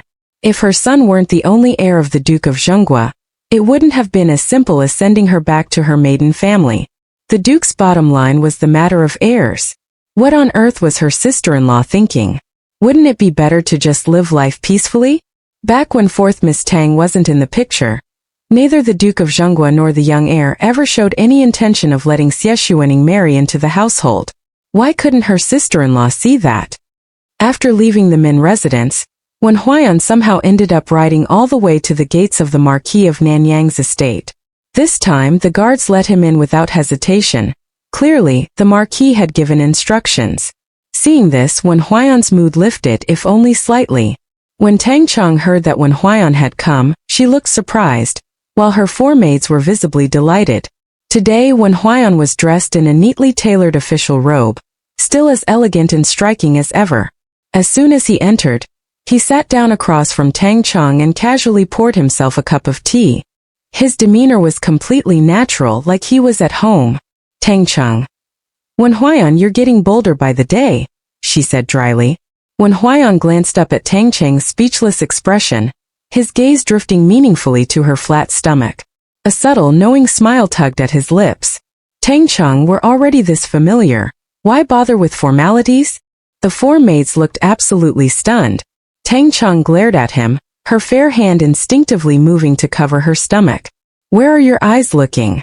Don't stare where you shouldn't. Wen Huaiyan's smile deepened. Why are you getting so flustered, Tang Cheng? This, This was exactly what it meant to protest too much. His mood, which had been gloomy moments ago, suddenly lifted, completely swept clean. Tang Cheng looked perfectly self-righteous. I've never done anything to feel guilty about. Why would I be flustered? When Huaiyan smiled and soothed her with a light tone. I was just making a casual comment. No need to get worked up, Tang Cheng. If this girl wanted to keep it a secret, then so be it. He was more than happy to let her keep hiding it, while he quietly enjoyed the game. Tang Cheng shot him a suspicious look. Something didn't feel right. The four mates. Did young Lord Wen figure something out? The four of them exchanged silent glances, secretly speculating. When Huaiyan pretended not to notice Tang Cheng's wary stare. After teasing her for a while, he turned his attention to An, the little parrot. But as soon as he got close, the bird squawked "idiot" at him and followed it with a strange string of ha, ha, ha laughter. When Huaiyan's smile twitched uncontrollably, Tang Cheng, on the other hand, burst out laughing, whatever unease she had moments ago now completely forgotten. By the time when Huaiyan left the Marquis of Nanyang's estate, his handsome face was lit with a relaxed and cheerful smile. His trusted servant, witnessing the whole exchange, was quietly full of admiration for fourth Miss Tang, and had already begun thinking of her as the future heir's wife. When Huaiyan hadn't tried to hide his earlier foul mood when leaving the Min residence, nor did he hide the fact that he left the Marquis's estate in high spirits. It wasn't long before both Xie Xuening and the Duchess of Zhenguo heard about it. Xie Xuening was filled with frustration and unwillingness. She had long considered the position of the heir's wife to be hers for the taking, yet now, out of nowhere, fourth Miss Tang had barged in and shattered her hopes. To say she didn't resent her would be a lie. How could a woman with such a terrible reputation, a spoiled, brainless, illegitimate daughter from the Marquis household, possibly earn her cousin's favor? Xie Xuening's eyes welled up again. This time she let her tears fall in front of the Duchess of Zhenguo. Auntie, has cousin fallen for fourth Miss Tang? The Duchess's heart ached to see her cry and quickly comforted her. Xuening, don't worry. Auntie promises you. Tang Cheng will never marry into the Duke of Zhenguo's household. You are the daughter-in-law I've chosen. Xie Xuening kept her head lowered, tears falling pitifully, but the corners of her lips curled upward in a subtle, suspicious smile. Thanks to the timely intervention of the Min family's eldest sister-in-law, the drama stirred up by Xie Xuening and the Duchess of Zhenguo, Madame Min, was successfully contained and didn't spread beyond the household. But in the upper circles of nobility, nothing stays secret. Those who needed to know already knew. Many shook their heads quietly in disapproval, thinking the Duchess of Zhenguo must have lost her mind. The ones most pleased, however, were Wen Huaiyan's uncles and cousins. To them, fourth Miss Tang was an unpredictable variable, the last person they wanted married into the Duke's household. Now that the engagement had been broken off, and with Madame Min and Xie Xuening stirring up more trouble, they could finally breathe a sigh of relief. Among the extended Wen family, it was the second Madame, one of the Duchess's closest allies, who came to offer comfort after Madame Min was sent back to her maiden home. Several other concubines' wives also made the obligatory visit. Madame Min, fueled by these shows of support, became increasingly convinced that her position as Duchess of Zhenguo was unshakable. Encouraged by a few scheming tongues, she even began feigning illness to regain influence. In the Zhou dynasty, filial piety was paramount, so when Huaiyan was forced to visit the Min residence to check on her, this move displeased the Duke of Zhenguo, who sent a stern warning to his wife, prompting Madame Min to finally rein in her little act. When Huaiyan, however, saw through her tactics completely, and it chilled him to the core. When Tang Cheng heard about all this, she couldn't help but feel a twinge of sympathy for him. A mother who'd go to such lengths to manipulate her own son. When Huaiyan really had it rough. The night before the birthday banquet of the Dowager Princess at Prince Cheng's manor, the Marquis of Nanyang made a personal trip to the peony garden, worried his precious daughter might get into trouble and reminding her to stay out of it. Tang Cheng was helpless in the face of her father's concern. Dad, I'm well behaved. I'm not going to cause any trouble. Of course, if someone else caused trouble first, she wasn't about to just swallow the insult. Marquis of Nanyang. That was exactly his concern. His daughter might not go looking for trouble, but trouble loved to find her. And asking his precious girl to silently endure injustice? That too was something he couldn't accept. Just be mindful. Don't forget, you're with child now. And also your mother has taken a liking to the second son of the Dowager Princess of Prince Cheng. Barring any surprises, he's likely to become your third sister's husband. Lately, the Marquis had been quietly gathering profiles of eligible young men for his beloved daughter. He knew enough about Prince Cheng's second son to form a solid impression. Not particularly talented, but decent in character. And since his wife favored him as a match for their third daughter, the Marquis had no objections. He never intended to use his daughter's marriages as tools to gain power. Tang Cheng's lips curled in amusement. Her father never disappointed. But she was surprised to hear that her stepmother had taken an interest in Prince Cheng's son. Don't worry, father. I won't go around picking fights. I won't ruin mother's plans. Marquis of Nanyang. Actually, he was worried. In fact, he'd already mentally prepared himself to clean up any mess his precious daughter might leave behind. After several more rounds of well-meaning nagging, the Marquis finally left the peony garden, still troubled. Tang Cheng, however, slept soundly and had a wonderful dream that night. The next day, the skies were clear and the sun shone bright and warm. It was the birthday celebration of the Dowager Princess of Prince Cheng's household. Tang Cheng woke early, feeling refreshed and full of energy. She dressed in a brand new scarlet silk gown and adorned herself with her favorite set of ruby jewelry. The vibrant colors set off her radiant beauty. She looked stunning and full of life. Just as she finished getting ready, a servant arrived with a message from the Marchioness of Nanyang, Madame Zhang. Fourth Miss, Madame says that only 2 maids may accompany you to Prince Cheng's residence. Please make your preparations. Tang Cheng frowned at the news. She glanced at her 4 personal maids and, after a moment's thought, made her decision. Zhenju and Hupa will come with me. Linglong and Shanhu, you'll stay behind. Linglong and Shanhu looked slightly disappointed, while Zhenju and Hupa, though pleased, couldn't help feeling a bit anxious. After all, this was the first time their young mistress would be attending such a high-ranking noble household's banquet. They had no experience with occasions of this scale, and their nerves began to get the better of them. Unaware of her maid's concerns, Tang Cheng felt no nervousness or excitement herself, only curiosity. With Hupa and Zhenju in tow, she headed to the main courtyard. There, Madame Zhang and Tang Cheng were already dressed and waiting. Tang Cheng in particular was in full formal attire. A splendid vermilion gown, delicate jewelry, and most striking of all, a vivid red plum blossom painted on her forehead. She looked dazzling. Madame Zhang beamed with pride, her eyes full of satisfaction and anticipation. With such a presentation, her confidence in securing a marriage alliance with Prince Cheng's household only grew stronger.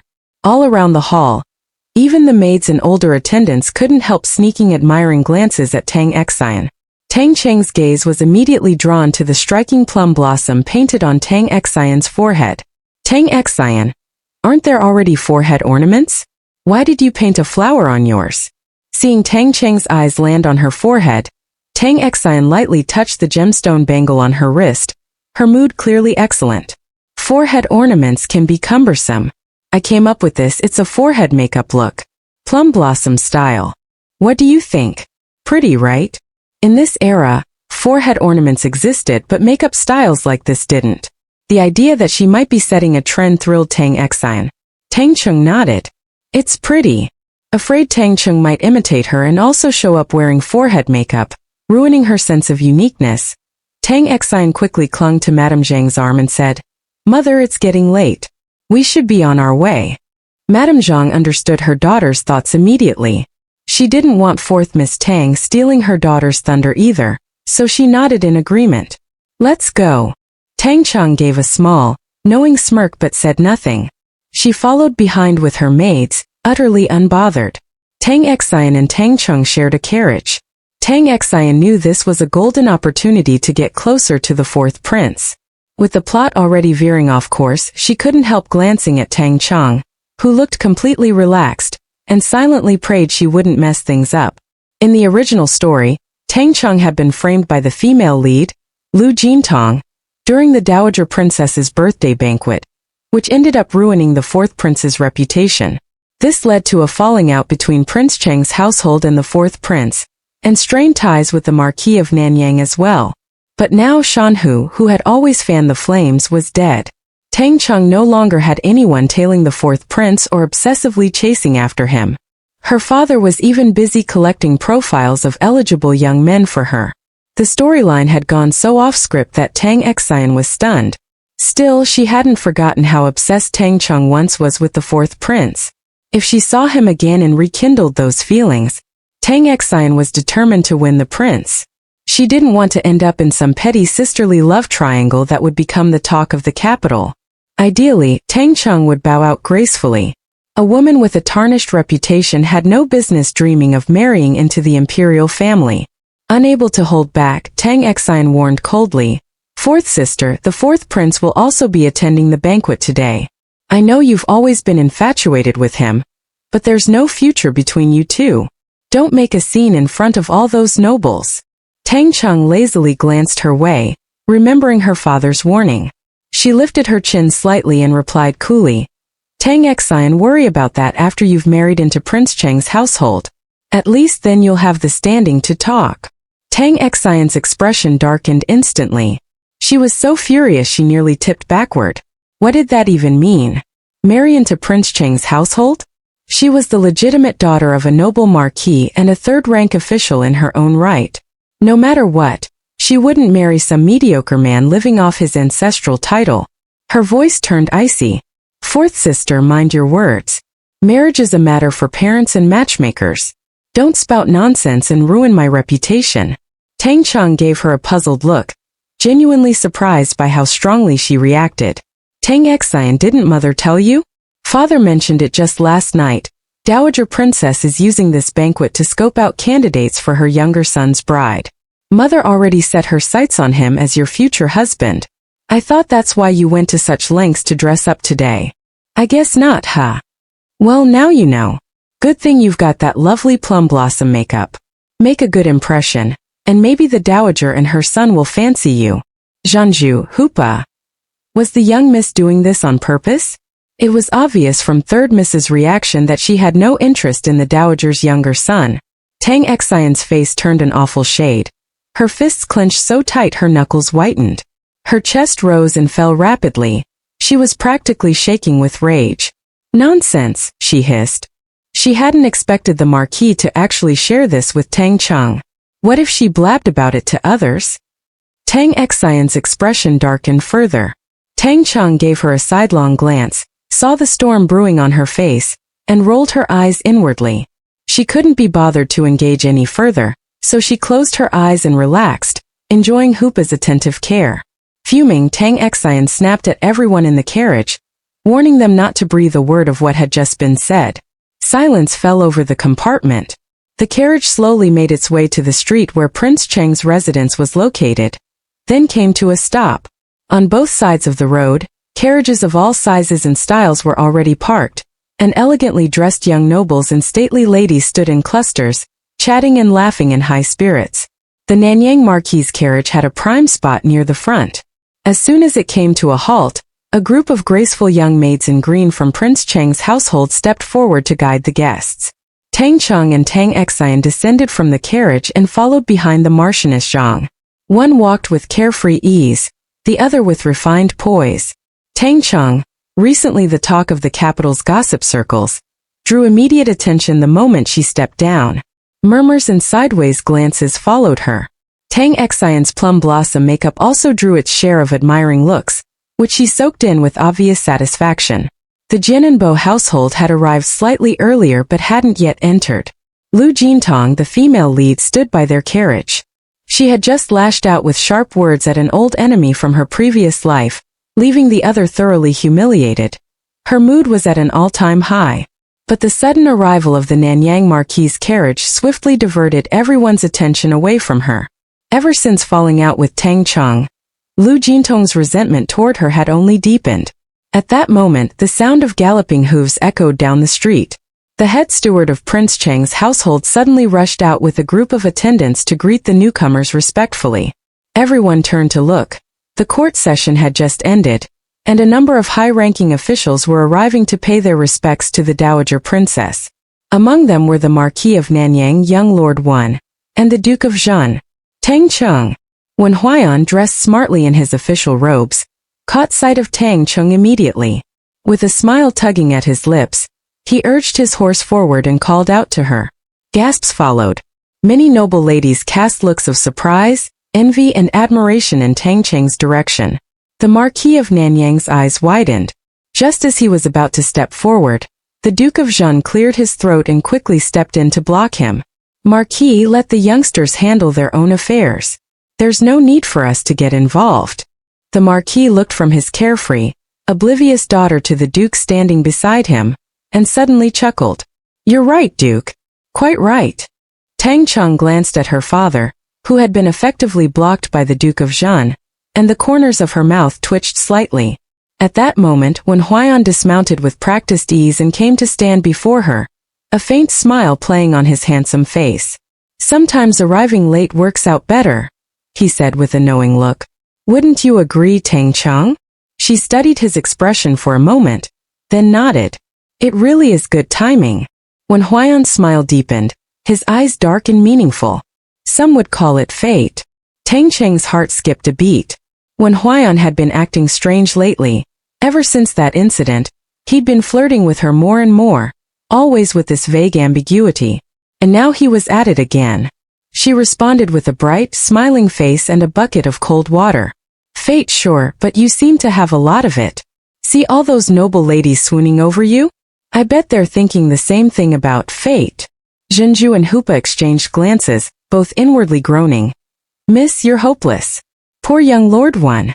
The corner of Wen Huaiyan's mouth twitched.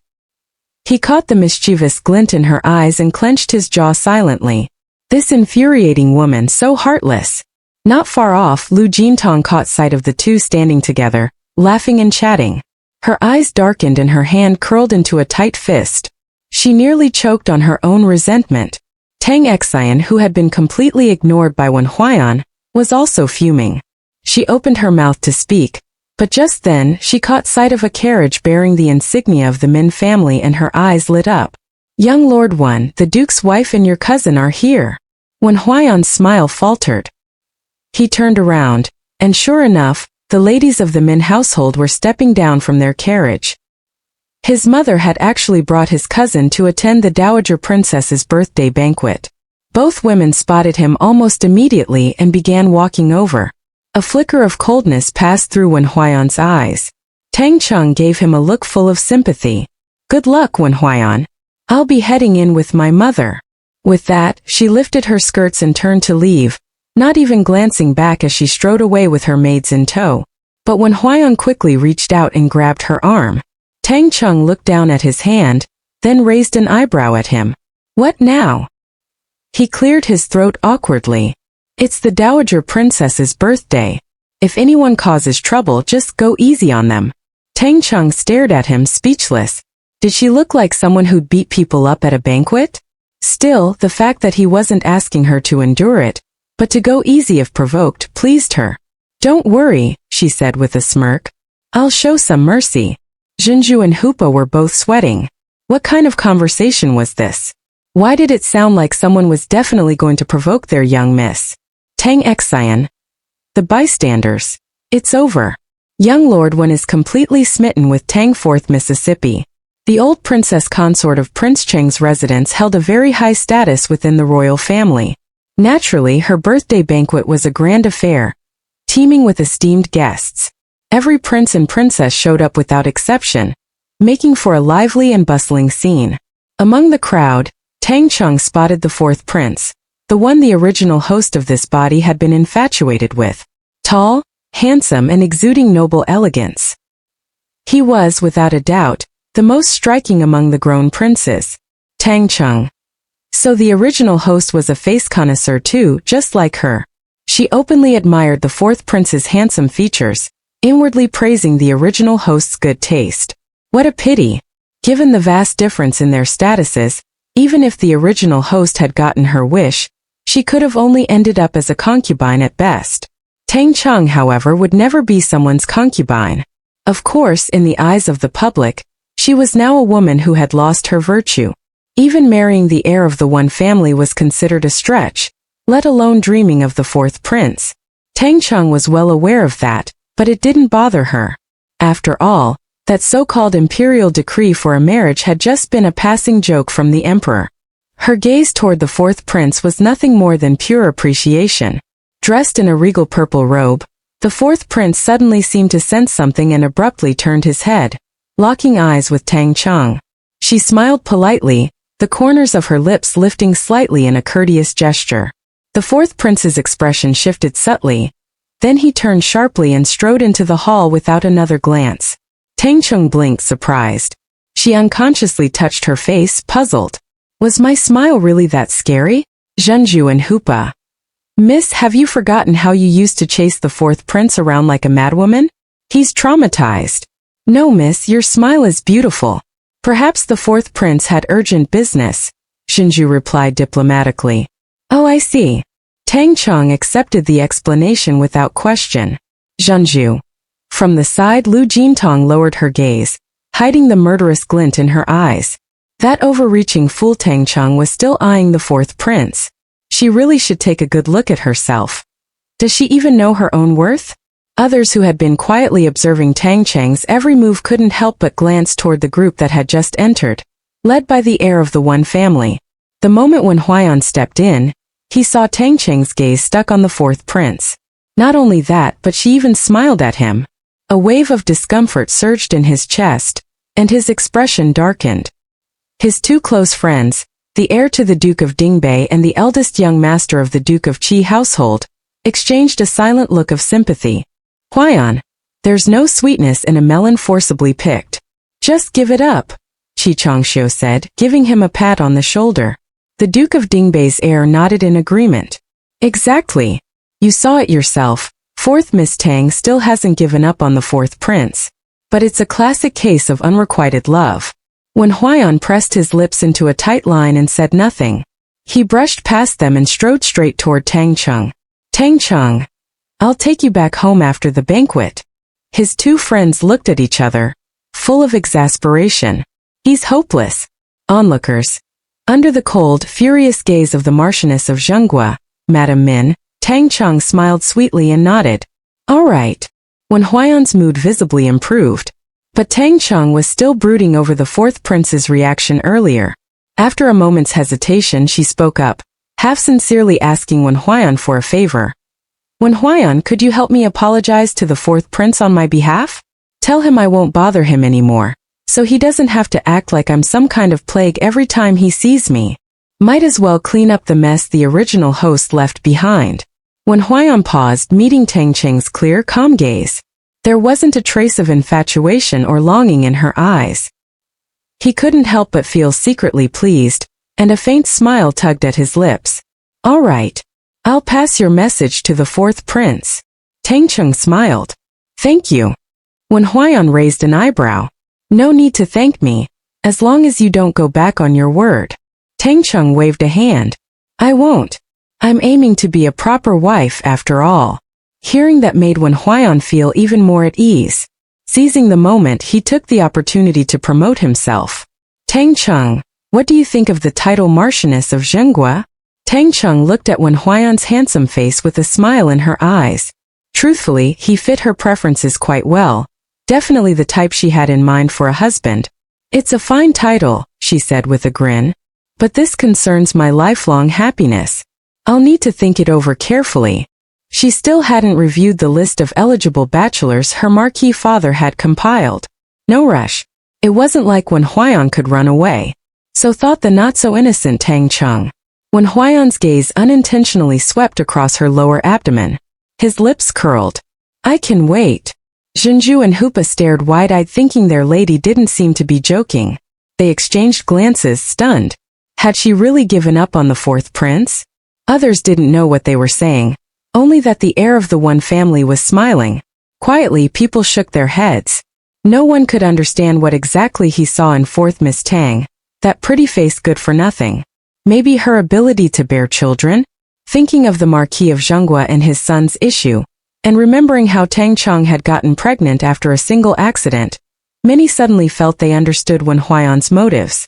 But when they considered the Marchioness's attitude, their gazes toward her shifted slightly. Hearing the murmuring around her, The Marchioness of Zhenguo's face turned dark. Beside her, Xie Xuening bit her lip, her hand clenched into a tight fist beneath her sleeve. Tang Cheng and Wen Huaiyan chatted for a while longer. As time grew late, he eventually rejoined his two friends and entered the main hall. Tang Cheng, being a concubine-born daughter, had no right to enter the main hall to offer birthday wishes. Her legitimate sister Tang Cheng, daughter of a marquis and third-rank official, of course could. By now, her father, her stepmother, and her legitimate sister were already inside the hall. Unable to witness the grand spectacle of a noblewoman's birthday celebration, Tang Cheng was briefly disappointed but didn't dwell on it. She remained with the other young ladies and gentlemen of lesser status, admiring the flowers in the estate's large garden. Xie Xuening was among them. Her eyes kept drifting toward Tang Cheng. The more she thought about her cousin's attitude toward this woman, the deeper her resentment grew. Others grouped together in twos and threes, gossiping quietly about Tang Cheng's latest scandal or complimenting Tang Xian's elegant forehead ornament. Tang Cheng was long used to the stares and whispers. She hadn't even noticed Xie Xuening's hostile gaze, until Zhenju leaned in and quietly whispered, "Miss, that Miss Xie is glaring at you." Tang Cheng didn't even lift her eyelids. "It's fine. Plenty of people stare at me. She won't dare come closer anyway. Let her watch. It's not like I'm going to lose a piece of flesh over it." Zhenju. Miss has such a big heart. But a woman's jealousy, that's no joke. Time slipped by quickly. Once the formal birthday tribute was over, the noblewomen began to file out of the main hall.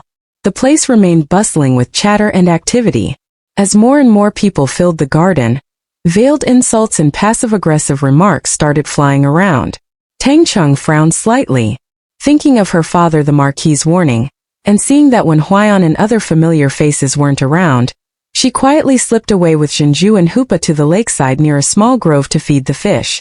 Tang Xian, on the other hand, had become the center of attention thanks to her beautifully adorned and eye-catching forehead makeup. A large group of noble young ladies had gathered around her, many of them as radiant as flowers themselves. Among them stood a particularly notable figure, Princess Yilin, the fourth prince's own sister. Tang Xian's main goal was to build rapport with Princess Yilin, who was extremely close to the fourth prince.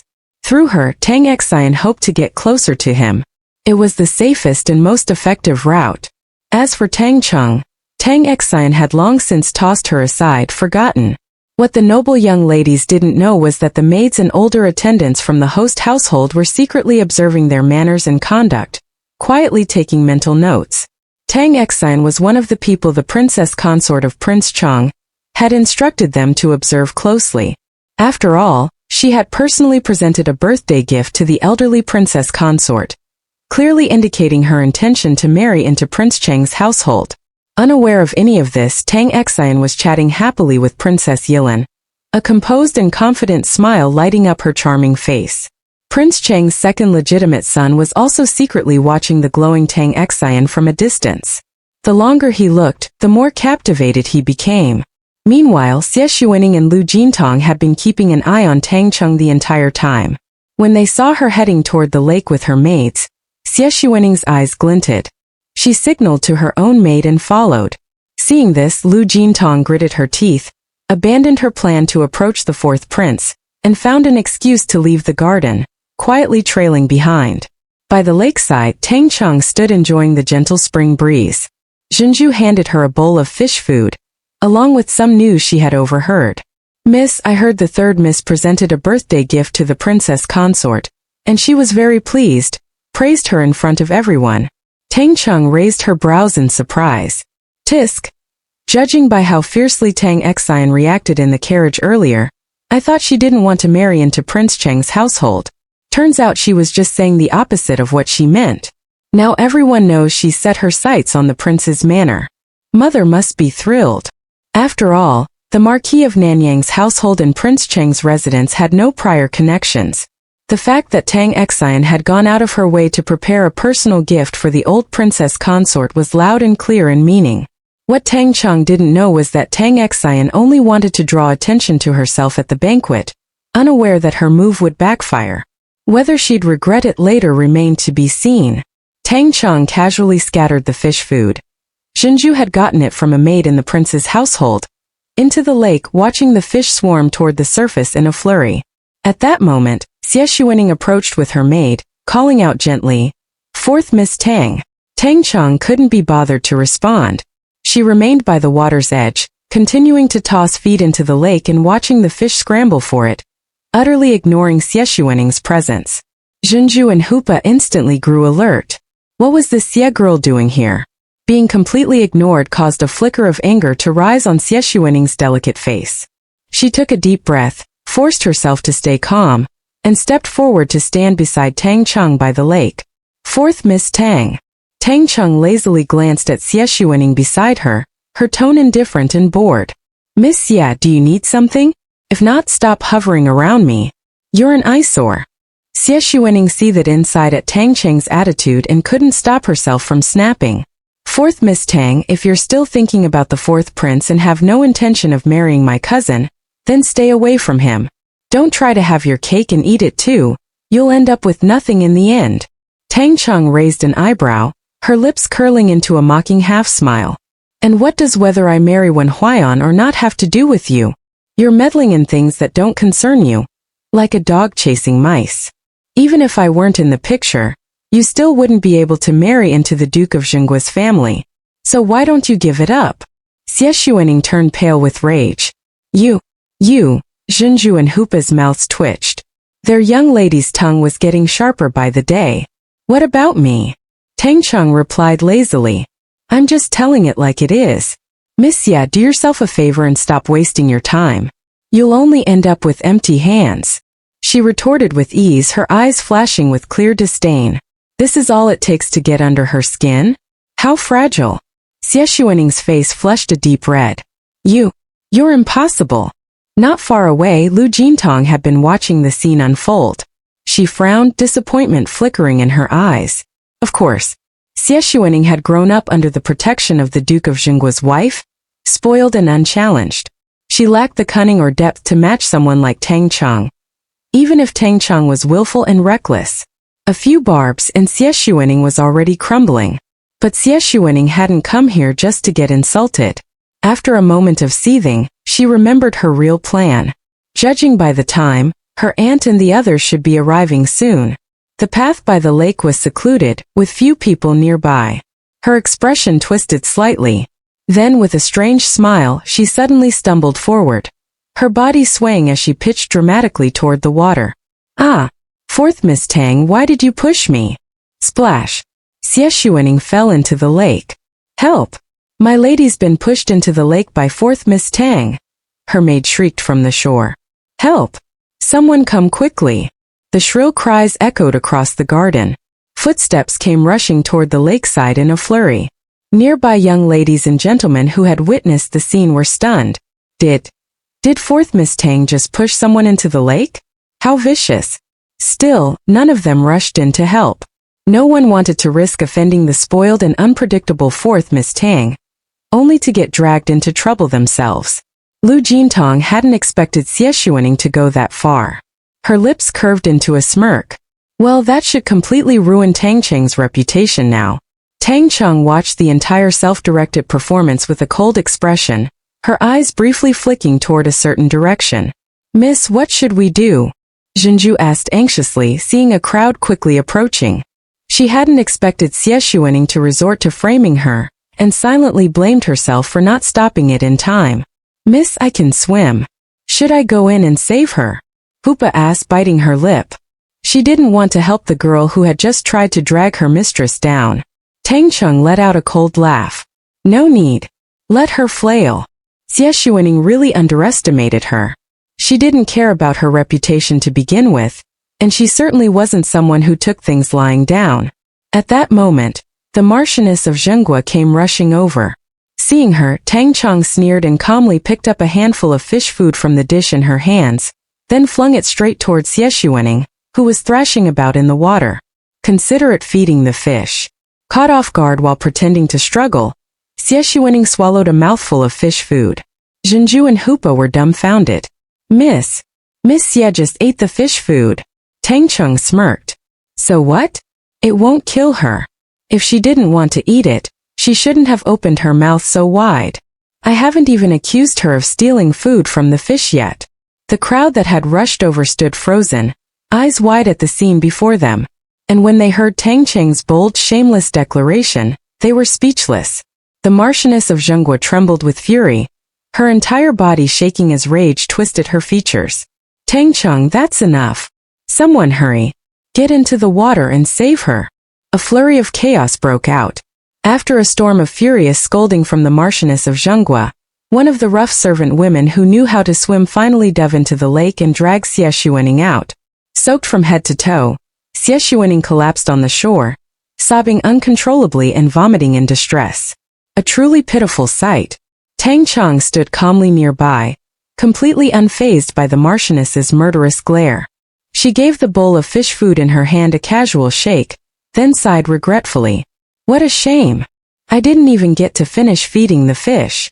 Junju and Hoopa's mouths twitched. Miss, do you want even more people to hate you? The crowd looked on with mixed expressions. They had never seen someone publicly humiliate another, and still act so righteously about it. Several noble ladies who had once tried to scheme against Tang Cheng felt their faces go pale. Fourth Miss Tang was getting more ruthless by the day. Moments later, Xie Xuening stood trembling beside the Marchioness, her face deathly pale, tears streaming down in silent misery. Aunt, Fourth Miss Tang tried to harm me and humiliated me. She was mortified at the memory of being seen swallowing fish food, and the veiled snickers she could hear around her only deepened her shame. Her hatred for Tang Cheng surged to a fever pitch. Tang Cheng cast her a frosty glance and sneered. What a clown! The crowd. Xie Xuening's pretty face twisted with rage for a moment. By now, the princess consort of Prince Cheng had arrived, along with Wen Huaiyan and several others. The moment Wen Huaiyan saw Tang Cheng, his brow twitched, an ominous feeling rising in his chest. Tang Cheng, who had arrived just behind him, immediately realized that trouble was brewing again. The moment she heard Xie Xuening accuse Tang Cheng of attempted harm, her expression darkened. Without even bothering to get the full story, she jumped in to scold Tang Cheng harshly. Fourth sister, how could you be so cruel? Not only did you push Miss Xie into the lake, but you even threw fish food at her to humiliate her. Tang Cheng shot a sideways glance at Tang Cheng, who was scolding her, and narrowed her eyes. Who said I pushed her? She jumped into the lake on her own. What does that have to do with me? You. Then why did you throw fish food at her? Tang Cheng choked on her words, clearly not expecting Tang Cheng to so brazenly deny everything. I was feeding the fish, obviously. That Miss Xie decided to dive in and compete with them. What do you want me to do? Tang Cheng shrugged with an innocent expression. Tang Cheng. Wen Huaiyan's lips twitched slightly. Seeing Tang Cheng standing tall and confident, completely unshaken, he finally relaxed. His earlier concern had been unnecessary. Tang Cheng had never been the type to suffer in silence. As for the claim that she had pushed Xie Xuening, Wen Huaiyan didn't believe it for a second. And even if she had, well, he'd still side with Tang Cheng. After all, it was Xie Xuening who tried to provoke her first. She brought it on herself. The heir of the Marquis of Dingbei and the eldest son of the Duke of Zhenguo stood to the side, their expressions dark. This fourth Miss Tang really knows how to talk nonsense with a straight face. That said, neither of them had much affection for Xie Xuening or Tang Cheng. But thanks to Wen Huaiyan, they were somewhat biased toward Tang Cheng. The onlookers were completely stunned. So this is what it means to lie through your teeth, and be proud of it. Lu Jintong narrowed her eyes. Princess Consort Cheng's lips twitched. Causing such a scene on the Dowager Princess's birthday was undoubtedly infuriating, but she had been mentally prepared. After all, everyone had heard stories about fourth Miss Tang. Xie Xuening had known exactly what kind of person Tang Cheng was, yet still chose to provoke her? That alone made her suspicious. For all anyone knew, the whole falling in the lake incident was something Xie Xuening had brought upon herself. Between a spoiled, arrogant Tang Cheng and a calculating troublemaker like Xie Xuening, the consort found the latter far more distasteful. So she chose to stay silent, watching coldly from the sidelines. The other nobles took note of her indifference with quiet surprise. Those who were sharp quickly pieced together what must have happened, and like the rest, decided to stand back and enjoy the drama. The entire scene was chaotic, but oddly balanced. The Marchioness of Zhenguo, who had been comforting Xie Xuening, was about ready to explode after hearing Tang Cheng's explanation. Tang Cheng, stop making excuses. Who else could have pushed Xuening if not you? She turned to Xie Xuening's maid. Qiuju, tell everyone exactly what happened. Qiuju, her face streaked with tears, sobbed dramatically. Madam, it was fourth Miss Tang. She pushed my lady into the lake. The crowd remained silent, expressionless. The more the Marchioness of Zhenguo pitied Xie Xuening, the more furious she became. She looked as though she wanted to tear Tang Cheng to pieces. Tang Cheng, what else do you have to say for yourself? Wen Huaiyan frowned slightly. His mother had been acting more and more irrational lately. Anyone with half a brain could tell this was a setup. Yet she, caught in the middle, couldn't see it. His gaze flicked towards Xie Xuening, a flash of coldness in his eyes. That cousin of his was using his mother like a pawn, and her influence over her was far too strong. It was time to send her back to the Xie family in Jinling where she belonged. Mother, this is just the one-sided story of a maid. It can't be trusted. Tang Cheng isn't that kind of person. Xie Xuening didn't miss the icy look her cousin gave her. Her heart clenched, and she instinctively shrank back, lowering her eyes in a panic. It's fine, she told herself. So what if he's temporarily taken in by Tang Cheng? As long as aunt stands by me, the position of the future lady of the house will still be mine. But the Marchioness of Zhenguo, Madame Min, was already shaking with anger. Seeing her son take Tang Cheng's side, defending a girl with a terrible reputation over his own cousin, pushed her past her limit. Wen Huaiyan, you ungrateful child. Xuening is your cousin. She was pushed into the lake and humiliated. And not only are you refusing to help her, you're defending that heartless wretch? Do you even still see me as your mother? Wen Huaiyan remained expressionless, unmoved by both his mother's rage and his cousin's pitiful sobs. Those watching exchanged glances. So the rumors were true. The Marchioness of Zhenguo favors Miss Xie so blatantly that she even disregards her own son. If people didn't know better, they'd think she was Xuening's mother, not his. Truly spoiled without knowing her fortune. If she hadn't given birth to the Duke's only son, she would have been cast out long ago. Tang Cheng, meanwhile, looked thoroughly irritated. Marchioness, she said coldly, your niece and her maid know best whether or not I pushed her. I don't have the time or interest to be part of your little play. With that, she turned away, clearly done with the scene. She cast Wen Huaiyan a sympathetic glance before lifting her skirt and preparing to leave. Tang Cheng, stop right there. The Marchioness was nearly beside herself with rage at Tang Cheng's complete disregard. Tang Cheng had had enough. Is this woman ever going to stop? Suddenly, she spun on her heel and strode toward the true culprit. Xie Xuening. Xie Xuening's body tensed. She instinctively took a frightened step back, her face paling in panic. You! Her maid Qiuju quickly stepped forward to shield her, eyes full of alarm. The Marchioness gasped. Tang Cheng, what do you think you're doing? The crowd widened their eyes. Is this it? Are they really going to fight? Nervous excitement rippled through the air. Zhenju and Hupa gave Xie Xuening a look of silent pity. Mrs. finally done playing nice.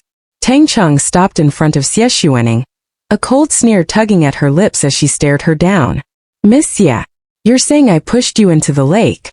Xie Xuening couldn't handle the pressure of Tang Cheng's gaze. Her cheeks lost all color. She took another step back, nervously wringing the embroidered handkerchief in her hands. She hadn't expected that her very first attempt at scheming against fourth Miss Tang would backfire into such a ridiculous spectacle. Everyone around was watching with amusement, whispering behind their fans. Only her aunt still stood firmly by her side. Even Princess Consort Cheng looked on with cold detachment. As the so-called victim, she now seemed more like a clown performing a farce. Humiliated and uncomfortable, Xie Xuening began to feel a twinge of regret. But once the arrow has left the bow, there's no turning back. All she could do now was cling desperately to her accusation that fourth Miss Tang had pushed her into the lake and meant to harm her. After all, no one actually saw anything, right? Fourth Miss Tang, it's no use trying to intimidate me. The fact remains, you pushed me into the lake. Tang Cheng laughed in disbelief, her anger bubbling over. I hate being blamed for something I didn't do. Since you're so determined to pin this on me, then fine. What does it matter if I actually do it? Did Xie Xuening really think she was an easy target? A sudden sense of dread rose in Xie Xuening's chest, but before she could react, splash. With a swift, unceremonious kick, Tang Cheng sent her flying straight into the lake. Shrieks and water splashed everywhere. Before anyone could catch their breath, Tang Cheng raised her foot again, kick, sending Xie Xuening's maid Qiuju in right after her mistress. Now both maid and miss were flailing in the water, crying out in shock and panic. Tang Cheng clapped her hands, clearly pleased. Well then, Marchioness, she said lazily, didn't Miss Xie say I pushed her into the lake and tried to harm her? Fine. I admit it now, I pushed her. What are you going to do about it? Zhenju and Hoopa. Miss, you're being way too bold. People are definitely going to scold you for this. But they couldn't help feeling satisfied. Serves her right for trying to frame our miss. Everyone around was utterly stunned. What kind of response was that? People couldn't help but feel a little sorry for Miss Xie. Of all the people she could have picked to scheme against, she chose the one who didn't play by the rules. Now she'd reaped what she sowed. The heir of the Marquis of Dingbei and the young master of the Duke of Qi's household both sucked in a sharp breath. Tang Cheng is outrageous. And vicious. Poor delicate Miss Xie. They both turned to look at Wen Huaiyan, a beauty that kicked people into lakes when provoked. Who could handle a woman like that? Wen Huaiyan's mouth twitched. Tang Cheng already went easy on her. Duke Qi's heir. Marquis Dingbei's heir. Hopeless. Ka Huaiyan. You're just going to stand there and not help her? Even the Marquis of Dingbei's heir couldn't help feeling a twinge of guilt as he glanced at the struggling girl in the lake. Wen Huaiyan remained expressionless. You're welcome to jump in and save her. The heir promptly shut his mouth. No way was he getting involved. What if he had to marry the girl after? Especially one who clearly had her heart set elsewhere. The Duke of Qi's heir gave Wen Huaiyan a strange look. Wen Huaiyan's attitude was far too cold. Not a trace of concern for Miss Xie. Not far away, Lu Jintong clutched her pounding chest, both horrified and exhilarated. That idiot Tang Cheng is as wild and outrageous as ever. The Marchioness of Zhenguo, Madame Min, stood frozen for several seconds, unable to process what had just happened. When she finally came to her senses and saw the crowd watching coldly while her poor Xuening flailed in the water with no one lifting a finger, her face turned an angry shade of green. Go save her. Are you all dead? Why is no one getting in the water? The Marchioness of Zhenguo was livid, yelling in a panic. The servant women who had pulled Xie Xuening from the water earlier glanced at the coldly smirking fourth Miss Tang, then at the indifferent princess consort of Prince Chang. None of them moved. The Marchioness was so furious she looked to her trusted wet nurse, who flinched under the pressure. Madam, I can't swim. Tang Xian. No one was going to step up and play the hero? That didn't make sense. Xie Xuening was the legitimate daughter of the prestigious Xie family of Jinling, yet after being humiliated by Tang Cheng like this, not a single person lifted a finger to help her. Even the princess consort stood aside and watched. Tang Xian felt like her whole world was spinning. It wasn't that no man wanted to step in to play the hero. Several were tempted, but the moment they made a move, someone quietly intercepted them. Wen Huaiyan, why are you just standing there? Go save Xuening. Madame Min's voice was sharp with command. Her plan was simple. Once her son saved Xuening, he'd have no choice but to marry her to preserve her reputation. In the water, Xie Xuening heard her aunt's words and a glimmer of hope lit up her eyes. She thrashed harder, crying out desperately, "Cousin, save me!" Wen Huaiyan's handsome face darkened. Mother, men and women should maintain propriety. Besides, didn't cousin Xuening and her maid both say they could swim? They can get out on their own. A hush fell. Everyone stared slack-jawed. What a turn of events. So, Miss Xie could swim all along? The servant women who had jumped in earlier to rescue her looked utterly mortified. The Duke of Qi's heir let out a long of realization. No wonder Wen Huaiyan had been so cold this whole time. He elbowed the Marquis of Dingbei's heir. Su Jingxing, did you hear that? She can swim. Su Jingxing's face turned dark. He'd actually felt bad for her earlier. Turns out the whole thing was staged. Tang Cheng let out a delighted snort. Ha! So Miss Xie can swim. No wonder she put on that little performance to frame me. Miss Ye, the axe over. No one's coming to rescue you. Tang Cheng, Zhenju and Hupa. Under the mocking and scornful gazes of the onlookers, Xie Xuening and her maid had no choice but to grit their teeth and drag their soaked, humiliated selves out of the lake. The look she gave Tang Cheng was filled with hatred and fear. It was over. Her reputation was utterly ruined. The Marchioness's face had turned purple from rage, but she could only gather up her embarrassed niece and retreat in disgrace. Neither Tang Cheng nor Lu Jintong had expected the situation to turn out like this.